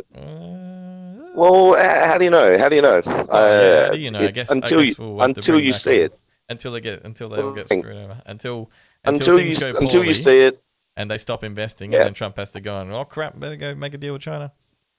Then we'll see. That's the thing. When you see it happen, then you'll know. But until then, it's all scenarios. I guess you could ask a lifelong economist, someone who could actually say, "Yeah, look, this has probably happened before." To be fair, it probably has happened before. Oh yeah, I mean, all the the experienced economists really agree. Like, it's pretty good. Like, tariffs are pretty bad. Like, that's pretty well demonstrated for your economy. Yeah. Okay. Yeah. Okay. I think that the thing is that the tariffs are bad short term, but long term they set America up for it's like a transition of like the company's role. You know what I mean? So like in the short term, economists look at it and they go, "These are really bad. We're going to see like a fallout from these." But then in the long run, when manufacturing moves to the US and companies get established and it's creating more jobs and there's more people earning and spending and stuff like that, in the long run, it's better for the US. Not necessarily.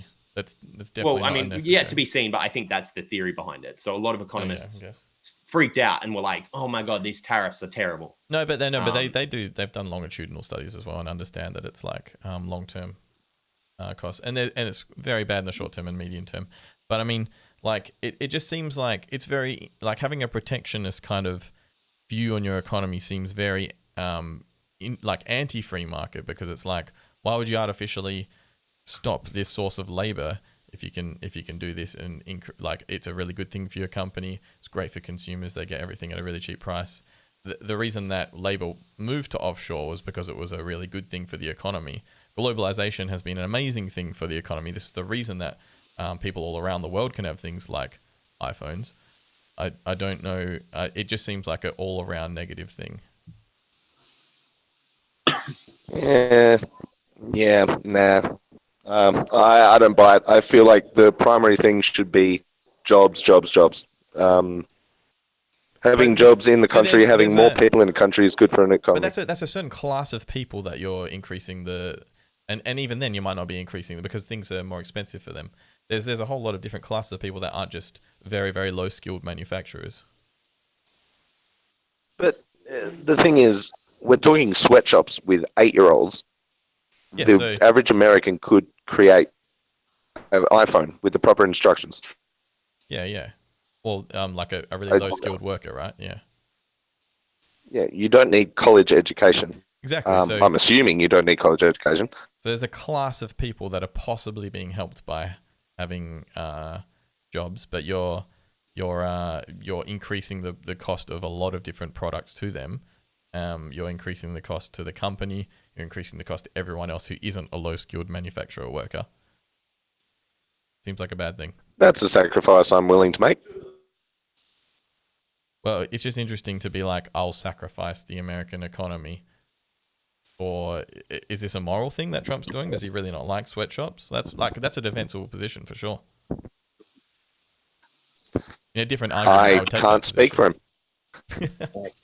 But yeah, I mean, everyone says he's doing so well in the economy, and he's like, I'm just trying to point out things that seem bad. I think he's just trying to build more Trump towers More Probably. towers. More in hotels. Greenland. So you have to leave soon. Oh yeah, I wanted to hear anything about, or if you had any thoughts on kind of how a new age problem we have in this century is kind of company oversight. So big problem with these companies, Google, Apple, they own the product, they own the market, they own the advertisements, and then they sell it themselves. Should we have any regulations against them? Some sort of mediator, because if they make the product, they sell it, they can make the price, they can be as corrupt as they want. I know, like Elizabeth Warren, that's a lot of her the big question is, does anybody deserve to have that much money? $10 billion, $30 billion, $1 trillion. It's kind of unreal whenever we're talking trillions of dollars whenever people are complaining about millions being taken in food stamps. Like, that's chump change compared to these financial oversights that they're getting. Tax breaks for Apple and Google seems a little ridiculous. And I know that Trump is he's put in like more tax cuts for big business. Yeah, and it's kind of scary. Like, where people are people abusing the system, food stamps, or not having health insurance and taking advantage of our healthcare system. But that's pretty small pennies compared to the amount of money these companies are making. I feel like it's not necessarily like a negative thing. No, I feel like every president has, like, I don't know, put taxes in place, and they always kind of pander to big business a bit, because it's like, as much as people earning a crap ton of money and having a crap ton of money, and they get out of a lot of taxes, they still pay a lot of taxes as well compared to your average person. So it's like, it's kind of one of those things where it's like, you need them. You need rich people, Yeah. And I think the transparency and how they operate is a little odd. Who knows what we're actually buying? If they're setting the price, they're advertising it. Because, like, say you want to advertise a new phone. How are you going to beat Google? 95% of searches go through Google. So how are you going to sell your product on Google when they already sell the whole product? It's like a soft monopoly that they have on everything, basically. Yeah, it's a new age problem. We've never really had anything like this, and there's been no takes to weaken it, because capitalism. We want more people in the market, right? More people in the market is a healthy thing. Right now, I think in America we have like 3 internet providers. Over the last 10 years, I think it used to be like 10. There used to be much more phones. Now it's Apple or Android. Go kill yourself if not. It's just like these monopolies that I think in the long term, I think they're going to be a little troublesome for our economy. Yeah, for sure. Without competition, I think just historic competition has been bad for the economy. Yeah, I think I always wonder I wonder if because I think it's a good thing to be caring about the poor, right? But a lot of the care about the poor seems to come from this like vehement hatred of the rich, which is understandable, but also I think people also a lot of the time need to work out whether they're just hating on rich people or really care about poor people. Because there's no use just hating on rich people if you're not going to do anything for the marginalized and the poor. Yeah, I think I just get frustrated when I hear people complain about people taking advantage of food stamps when that is such a tiny. Yeah. No, I agree. There's always that's or similar rhetoric in Australia too, because we have like an incredible. We're not like a social democracy. Oh, geez, someone dropped out. Oh, he's back. No, he's not. He's there. I think he had to go. You have to go? Yeah. He was. Yeah, he was saying he's got to leave in 10 minutes in the chat. Cool. So let me just sorry, you guys chat. I'll try and work out the old thing.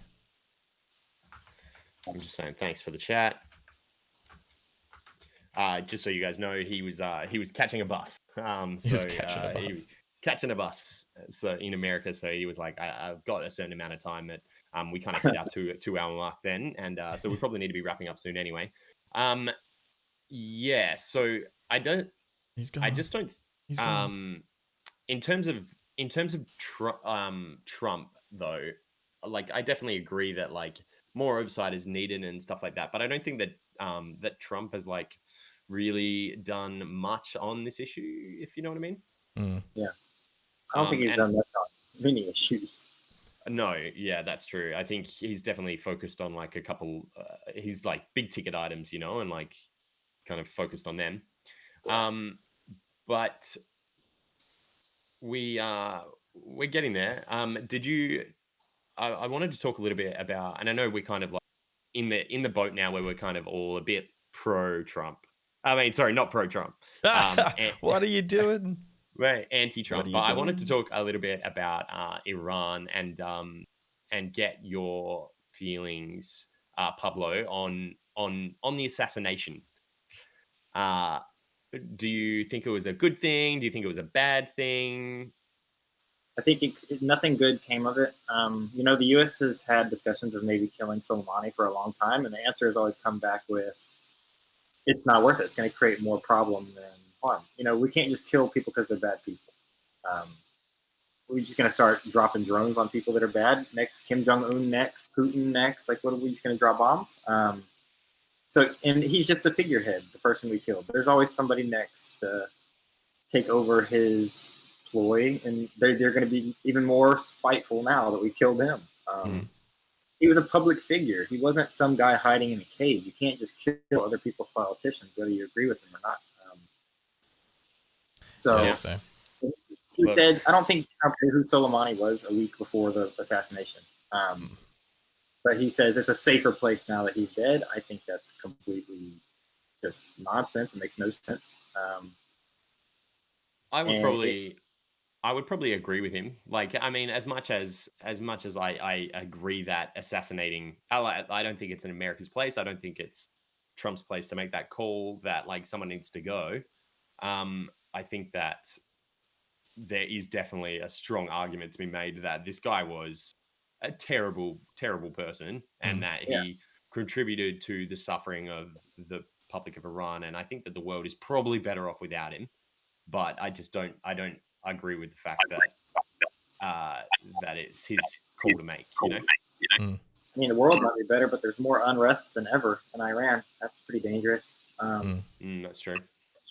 As far, and he didn't go about it the typical way. He didn't speak to Congress. Typically, if you want to carry out a strike or do an assassination, like when George Bush did it, when Obama did it, you seek Congress's approval. It's just balance of powers, man. You can't just that's the scary, like no authority above you. Like, there was no talk about it. Yeah.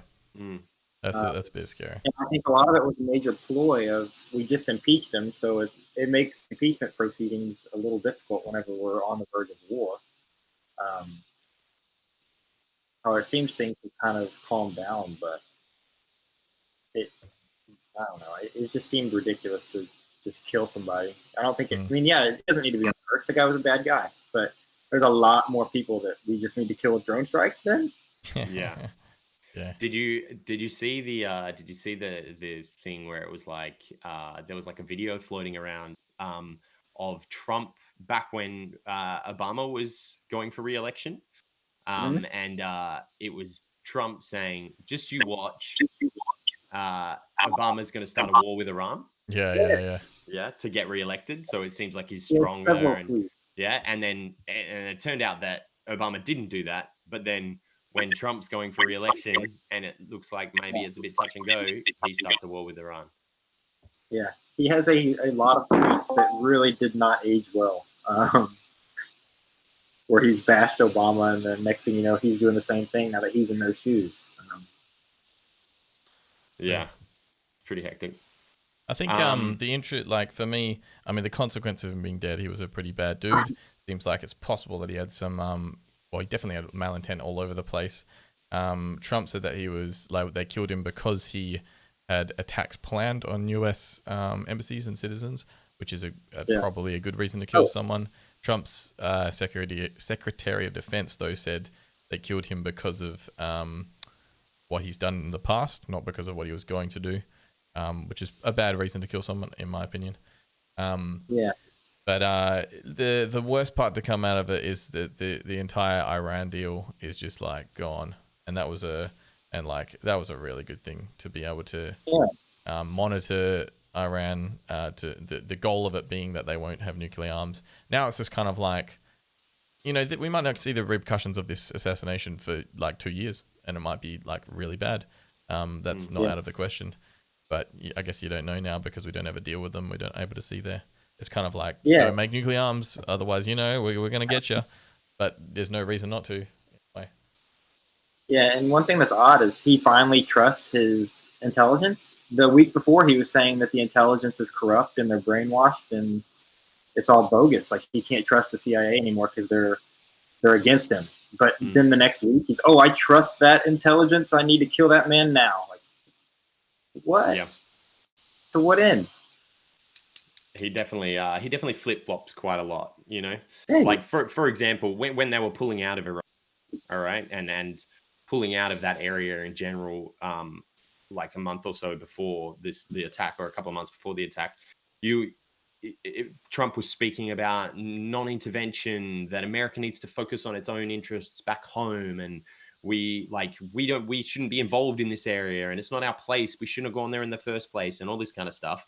But then when it suits him, he just like flips straight back and be like, well, he was a really bad person. Like, we need to get involved, and yeah, that just, oh man, it's so dangerous when you can't pin someone down as like, okay, this is what they're going to do, especially when they're like leading a country, it's he's, what's the word for it when someone is like unstable? He's unstable, and that's, and I feel like that's everybody, the whole world's view of the US right now is that it's unstable, and I just don't think that's really great. I have, obviously, it's a bit hard because obviously we all agree on things. I want to put it to you guys. Is there anything that Trump has done that you agree with, that you are not, maybe not even 100% on board with, but that you're like, yeah, that was a really good thing? Yeah, he did prison reform, actually, early on in his presidency. He took away a lot of crimes from crimes that are now not seen as severe. So somebody that, say, was carrying a gram of marijuana was put in jail for years. A lot of those people have been taken out of jail because, we now know that marijuana is not heroin. So a lot of people that were put on really strict terms, whether it be due to the times. So, for example, a lot of African Americans were put in jail for really ridiculous sentences due to the country being openly anti-African American at that time. So a lot of those people have gone out. Now, he has kind of, like a lot of things, he hasn't done anything more with it. He just did something to get press and then hasn't touched it since. So I don't know if he hasn't done much else, but I did like his first moves on prison reform. Prison reform? Yeah. The new trade deal with China looks like it's going to be really good for the future, for sure. Doesn't seem like it's much now. Like, it's kind of just like an agreement to like kind of get stuff going. It's a future, to get future stuff going, definitely, like 250 billion in the future. That's a great thing. Yeah, no, 100%. I would agree with that. Anything else? Cool. Yeah. What about you, Work? Yeah, I was going to say the trade deal, because I've been reading a little bit about it recently, because obviously it's pretty fresh and pretty new. But yeah, I didn't know much about the prison reforms. I remember, I do now that once you mentioned it, I remember hearing about like back a few years ago kind of thing. But I'd completely forgotten about it in the wake of the overwhelming ridiculousness. Overwhelming amount of conspiracies, mass information, something blatant. I think there's something to be said. Yeah, yeah. I think there's something to be said with that as well, is how the ridiculousness of his presidency, the way that he tweets about everything, and he's always throwing shade at people and attacking back when people like attack him, and attacking people left, right, and center. It not only covers the bad things that he's doing and like throws misinformation out there, but it also hides the good things that he does as well. Yeah, definitely. Because you get distracted by from looking at actually what's happening by looking at the show. I'm sure there's a lot more good stuff that he's done that hasn't been reported on, for sure. No, yeah, I would say so. But like that I feel like that's a product of his own making, yeah, because to an extent. he came out like and created this show, this big show. He made it a show. He made it entertainment. All right. And I think that people saw that and were like, all right, well, if he wants this, like, we're going to give it to him. But and I think that he did it because he needs to work in the shadows a little bit, like quite a lot of the stuff he's doing is not stuff that is necessarily great for the country, that he needs to get it under the rug a little bit. And he manages to do that by like distracting people. But I think that we need to be really on the case of getting the facts to people, rather. And I don't think that the mainstream media has done this well. And I was talking to Fresh a little bit about this before, that I think that the Democratic Party and the left-wing media have done themselves a really huge disservice in how they, instead of taking the high ground, they got down and dirty with Trump and bought into his whole like pony show and started attacking him with like everything and throwing things like making it a show, making it entertaining for everybody to watch, instead of focusing on facts and information, being like, okay, well, this, like, he's imposing tariffs instead of making it this massive show, being like, all right, well, these are the facts, and like laying it all out. I don't think they've really done that very well. And I think, and I was saying to Fresh before that, before you rocked up today, that I think that that's part of the reason why the Democratic Party is, or like why Trump is going to win the election, is because all of Trump, the people that did end up supporting Trump last election, they've seen the way that these guys are acting. And whereas with Trump, it was like, it was kind of like, bucking the trend. They saw him as something like a little bit fresh and different to the usual, and they wanted the pot to be stirred up a little bit. Now they're seeing it happen back to him, and it's ingrained them. Trump has become like the underdog, the victim, and it's like entrenched them as Trump supporters, instead of them being like, oh, okay, well, I was supporting this guy, but actually these guys are civil, like real human beings over here, and Trump is actually just like crazy. Instead, what they see is they go, oh, well, everybody's crazy, but Trump was doing it first, and these guys are attacking him. Yeah, it comes with that. Everybody, a lot of times people defend Trump with those statements. Oh, well, everybody's doing it. Like whenever we were saying earlier, well, he lies. Well, all politicians lie. Yeah, you can't just that can't be your only defense for the man. Is, oh, well, everybody does that. I think it's a tough product of, I guess, like capitalism, because I don't know if I know that there's left-leaning media and right-leaning media, and I assume that they're motivated by, they have like a left audience or a right audience, so they want the most amount of revenue and the most amount of clicks that they can get. So they Yes. push like what's going to be the most like alarmist rhetoric, or like the thing that's going to get the most attention. And often these are things that are far too what would you say, like far too crazily on the left or whatever. So it's like it's a hard problem to solve. I also think we're getting desensitized a lot to. I always think it's a problem that Trump will say something that no president usually would say. It's something like fairly crazy, like lie blatantly, and then within like a few hours he's done another one, and it's almost like you forget about the first one because you're like, oh my goodness, he's done this one now. So it's like this desensitization to extreme things that he's doing through just doing them over and over again. We're at like this weird point where I don't know. I feel like a few presidents ago, if someone just lied so blatantly to everyone, it would be a big problem. But now all the Trump supporters say, well, everyone lies, whatever.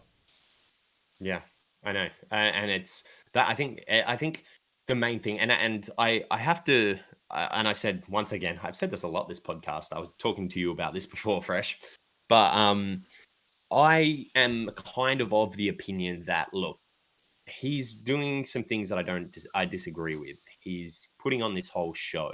He lies. He's doing all these things that personally for me make me go, I wouldn't want him to be my president. I wouldn't want him to be the prime minister of Australia, right? But at the end of the day, an election happened in an agreed, like that everybody was totally fine with, not totally fine, but they were fine with how the election process worked in the past. He got elected. He got fairly elected to be the president of the United States. And at some point, the American citizens and the Democratic Party and the left wing need to be like, okay, as much as we don't like this guy, he got elected. So he's the president, and we need to like kind of respect the people's wishes a little bit, if you know what I mean. And I don't think that they're doing that. And I think that that's backfiring in their face because he got elected. Which means that 50%, I think it was pretty close election. So like, let's go with 52% of the country of the states wanted.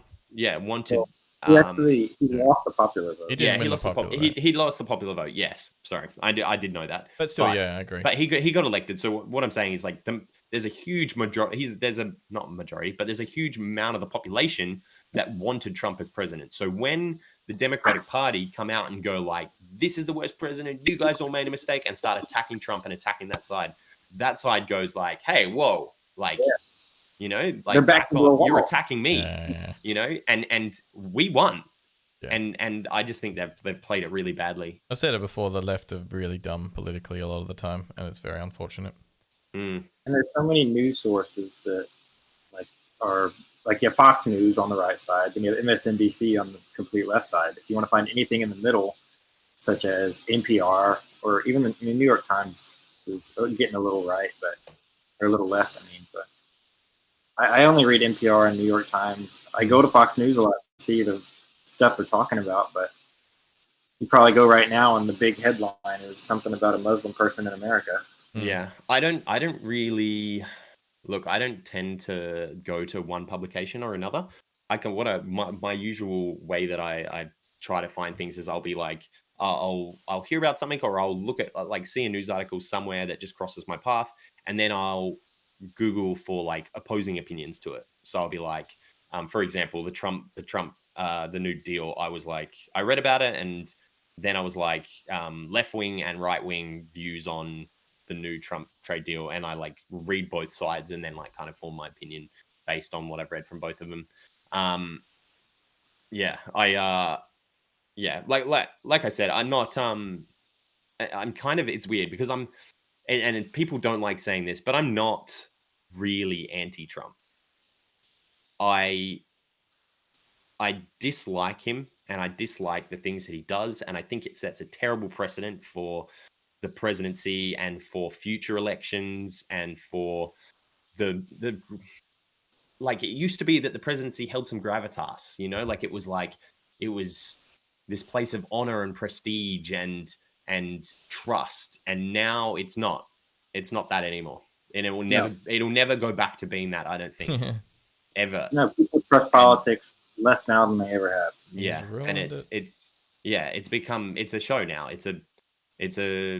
The campaign is no longer about finding someone that's like the best fit for America. It's about like the show and how popular you are, and whether you're entertaining, and I just really think that's a bad precedent that's been set, and that's what I dislike most about Trump is I don't hate him, sorry, I dislike him for that, that, and obviously like I perceive him as being like semi-racist and quite sexist and stuff like that. I just think he's a really bad role model. Yeah. Yeah, well, shall we? We've reached 2 hours. Shall we wrap it on up? Yeah, I think it's probably as good a time as any to end. We do though. I just while we were talking, I looked up a few of the stats. So I obviously mentioned the unemployment rate before, but when we were talking about immigration, so the Department of Homeland Security has shown that legal immigration has declined by 7% between 2016 and 2018. So when it was like when lunch before was like, it's increased the amount of immigration since Trump's come in. There's been increases. That's not true. And in terms of the tariffs, I've gone to the U.S. Tax Foundation Board of Economists has made the prediction that that Trump's administration's imposition of the tariffs on China, along with the retaliatory actions taken by the trading partners, will reduce economic output, income, and employment in the long run. Is what their kind of like general consensus is. Makes sense. Yeah, and it makes sense. So it's like it's all very well to be like, take the high ground on like moral like that, but when it comes to the reason for the tariffs, which was for the economy and the improvement in the economy, I don't think you can make that that argument unless you're looking at one specific area, which is unemployment, long-term unemployment in the US. Mm-hmm. But yeah, anyway, so I just wanted to touch on those things just because we were chucking out.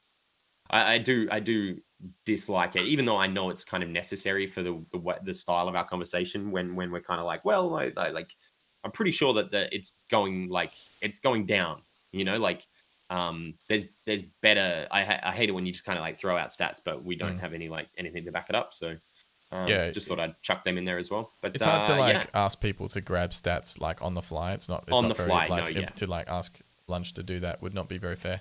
100%. But I guess at the same time, if you claim big things like that the immigration has gone down, when like Trump's policies, like it would make sense if immigration. Wait, sorry. He claimed that legal migration has gone up, but it doesn't make any sense compared to what the Trump policies that he's put in. Yes, it's exactly. good to have to look them up and I'm not gonna sit there and be like, hey, Lunch, provide us with a source. But when I hear that and I go, hang on a second, I've seen sources that counter that. I'm going to go and find some sort, like I'm going to go and I'm going to look it up and let you know, because rather than asking you to provide a source, I'll provide a source, you know? Mm-hmm. Yeah. Anyway, just thought I'd chuck that out there before we ended. But sources. Guys, all right. Look, thank you very much for listening. Fresh, mate.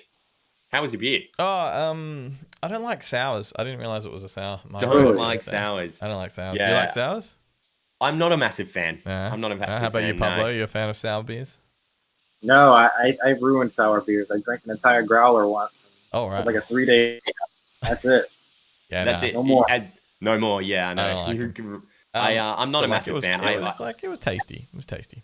Yeah. What are we doing out of 20? I mean, I'll give it an 11 out of 20. Like it was. 11, if someone likes sours, it would probably be a really good beer. 4 Pines are a great brewery. In terms of my Carlton Dry, it was definitely not bitter, so low bitterness. Check.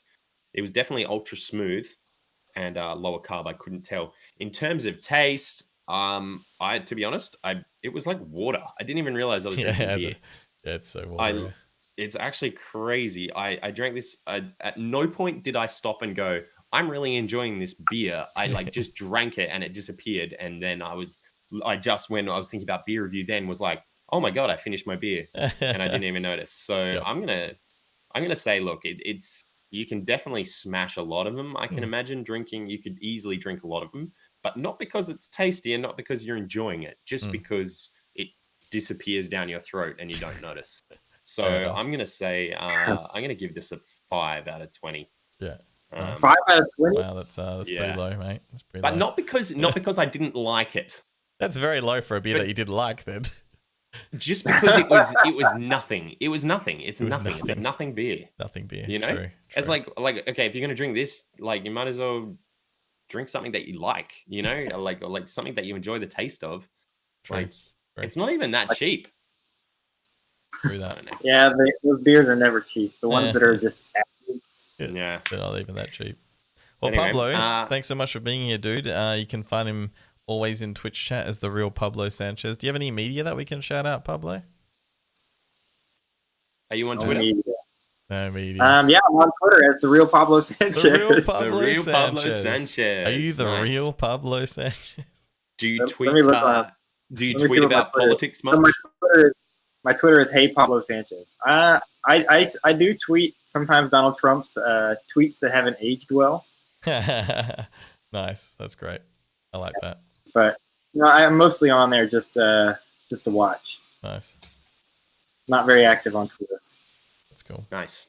Very nice. And thank you to our other guest, Mr. Lunch. Mr. Lunch. Even though he's not here, I'm not sure if he's like super active on social media or not. He's not at all. I'll see him. I'll see him at work on Wednesday and tell him, "Good job, mate.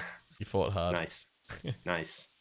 But yeah, obviously thank you to him for coming on, and thank you, Fresh, for co-hosting with me. Yeah. Obviously, we're on Fresh's channel. What are you up to this week? Anything? I'm gonna get the new Dragon Ball Z game. I'm gonna play through the new Dragon Ball Z game. It looks really very good. nice. Yeah. Very nice. Jump on that tomorrow. How about you?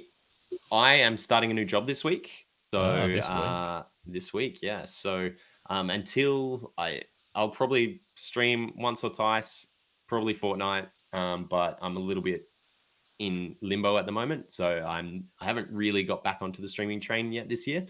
But yeah, watch this space. I'm going to be starting up again soon. But yeah, thank you. Oh, obviously, you can find me at Mr Woke TV as well. Sorry, I forgot we're not on my channel. We're on Fresh's channel. But Mr at Twitch TV / Mr Woke TV or Mr Woke TV on Twitter. But yeah, thank you everybody for tuning in. I hope you enjoyed the debate. I think the jury's still out on Trump, but only time will tell. And I can't wait in 5 years' time when a book, or 10 years' time when a book gets written, and it's like, this is exactly what happened, and the outcomes of all of his like policies and stuff like that. It'll be a very interesting read, because he is entertaining. Yeah, to say the very least. Thank you very much, ladies and gentlemen. We'll catch you all next time. See you later. Later, guys.